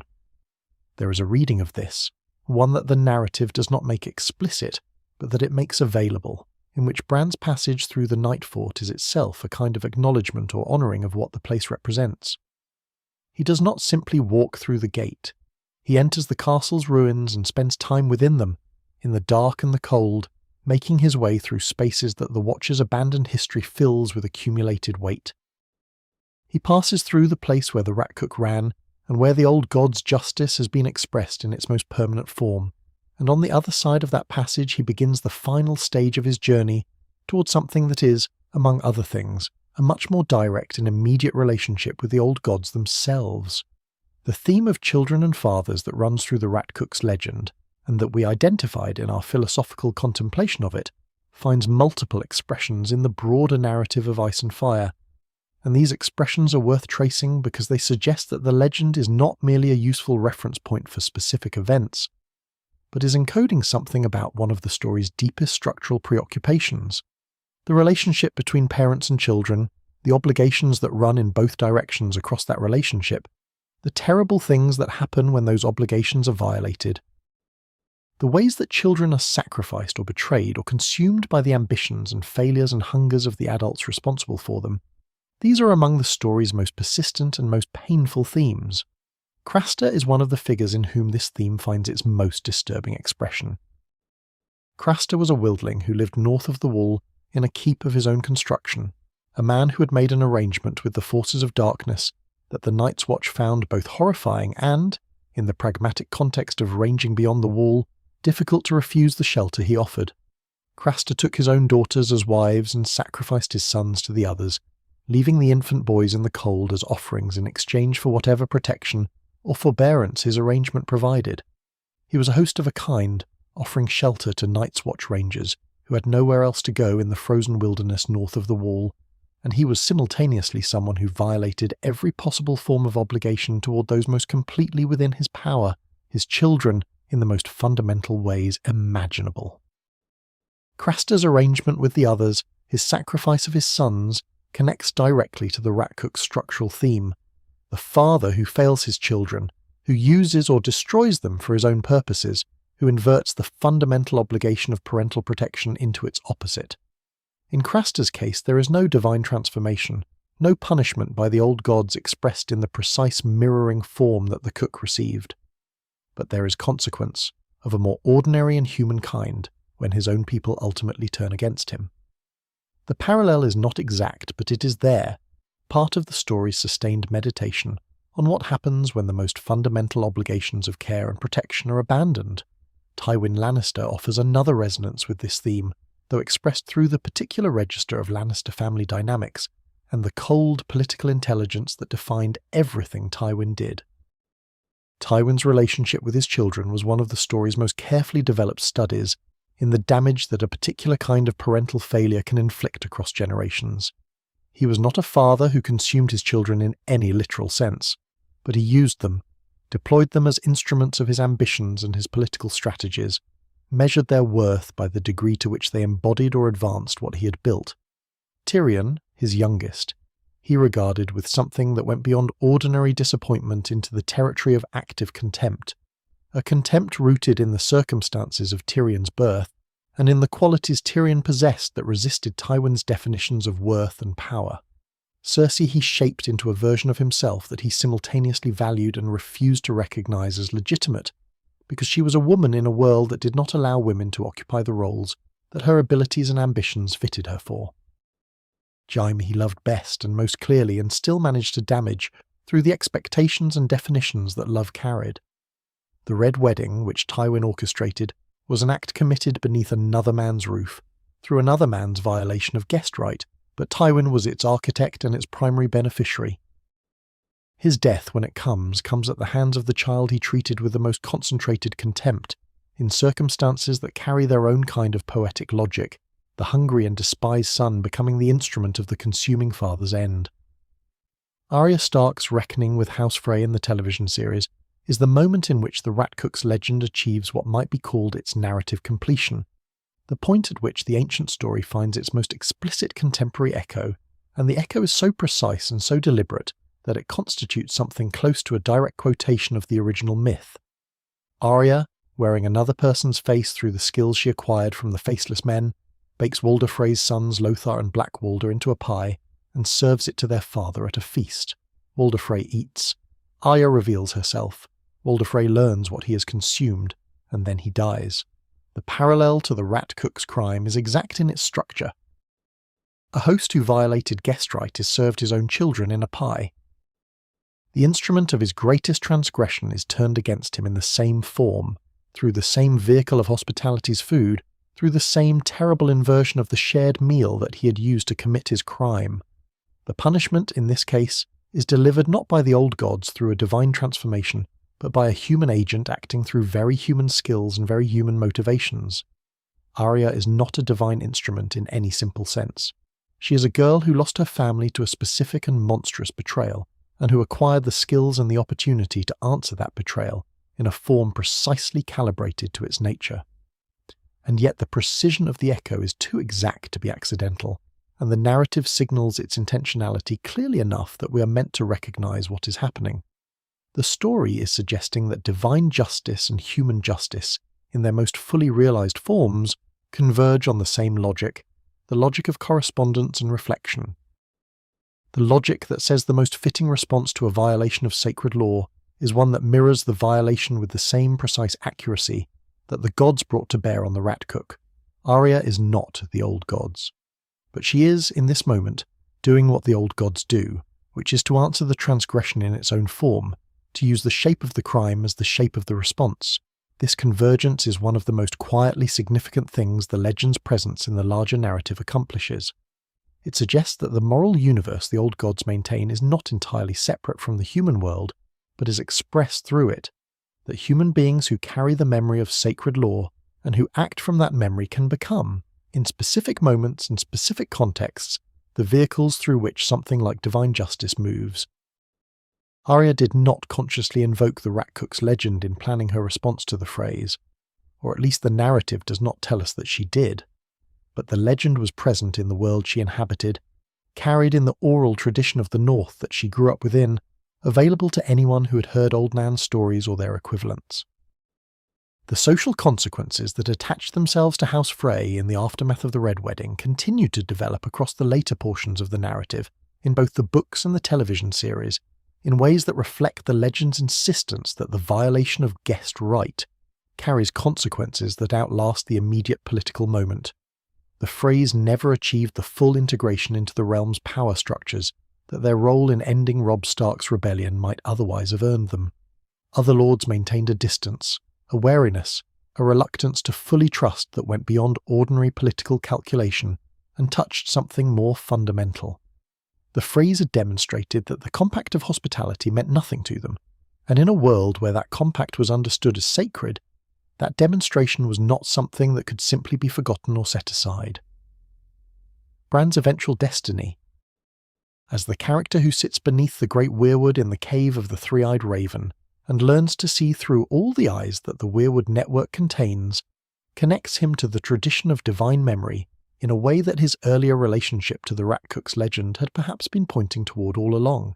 He becomes, in the fullest expression of his gifts, something like the memory of the world made conscious, a person who can look backward through time as clearly as forward, who carries within himself the accumulated witness of everything the Weirwood network has observed across its vast and patient span of attention. In this sense, Bran is the human expression of exactly the quality that makes the old god's justice possible, which is perfect and permanent memory, the inability to forget. the absolute persistence of awareness that ensures that nothing which has occurred within the god's perception is ever truly past or truly gone. The rat cook's crime is still present in that memory, as present as it was in the ancient kitchen when it was committed, because the Weirwood network that observed it does not experience time in the way that human beings experience it, does not lose clarity with distance, does not allow the urgency of the recent to overshadow the weight of the ancient. Bran becomes, by the end of his journey, something that cannot be fully described within the ordinary categories of human identity, something that the story gestures toward with the phrase the three-eyed raven, and with the image of a boy sitting still in a throne of roots with his eyes rolled back white, seeing everything that the network of ancient trees has ever seen. Whether this constitutes a fulfillment of what he was always becoming, or a loss of what he originally was, whether it should be understood as a gift or a sacrifice or something that contains both simultaneously, the narrative does not resolve with any comfortable clarity. But it does suggest that the boy who heard the rat cook's story from old Nan, who carried it with him across the wall and applied it with such precise moral clarity to the Red Wedding, who passed through the Nightfort on his way to whatever he was becoming, was always moving toward a deeper and more direct relationship with the tradition of memory and witness that the legend represents. The story he heard by firelight in his sickbed was not simply an interesting tale that he happened to remember. It was a preparation, an introduction to the moral and theological framework that would eventually become the framework through which he understood everything, including his own extraordinary and difficult destiny. The rat cook runs in the Nightfort, and Bran sees with the eyes of the Weirwoods, and old Nan's stories travel through the generations in the keeping of those who hear them and remember. And the pattern that was established in an ancient kitchen, when a proud cook made a terrible choice, continues to express itself in the world, finding new forms and new vehicles and new moments of precise and devastating application. The legend is not finished. The legend, if the old god's attention to it is any indication, is never finished. It simply continues, patient and hungry and perfectly calibrated to whatever transgression presents itself next, for the god's ancient and unwavering consideration. And so we have come, at last, to the quiet end of a very old story. We travel tonight through the deepest layers of Westeros, through the sacred compacts that hold civilization together and the terrible things that happen when they are broken, through the patience of gods who do not speak but never forget, through the warmth of an old woman's voice in a firelit room and the cold of a ruined castle where something ancient still runs in the dark. We sat with the weight of bread and salt, with the meaning of a shared meal, with the extraordinary precision of a justice that mirrors transgression in its own exact form and holds it there, permanent and complete, until the end of all reckoning. These are old truths, older than the wall, older than the names we have given to the gods who keep them, and now you can set them down gently, the way snow settles, without sound, without effort, covering everything in a soft and equal quiet. Let the Weirwoods watch through the darkness. Let the white rat run its ancient corridors. Let the stories travel on without you, carried in the keeping of those who will tell them next. You have listened well tonight. The fire is low, the hall is still, and now your watch is ended. Sleep.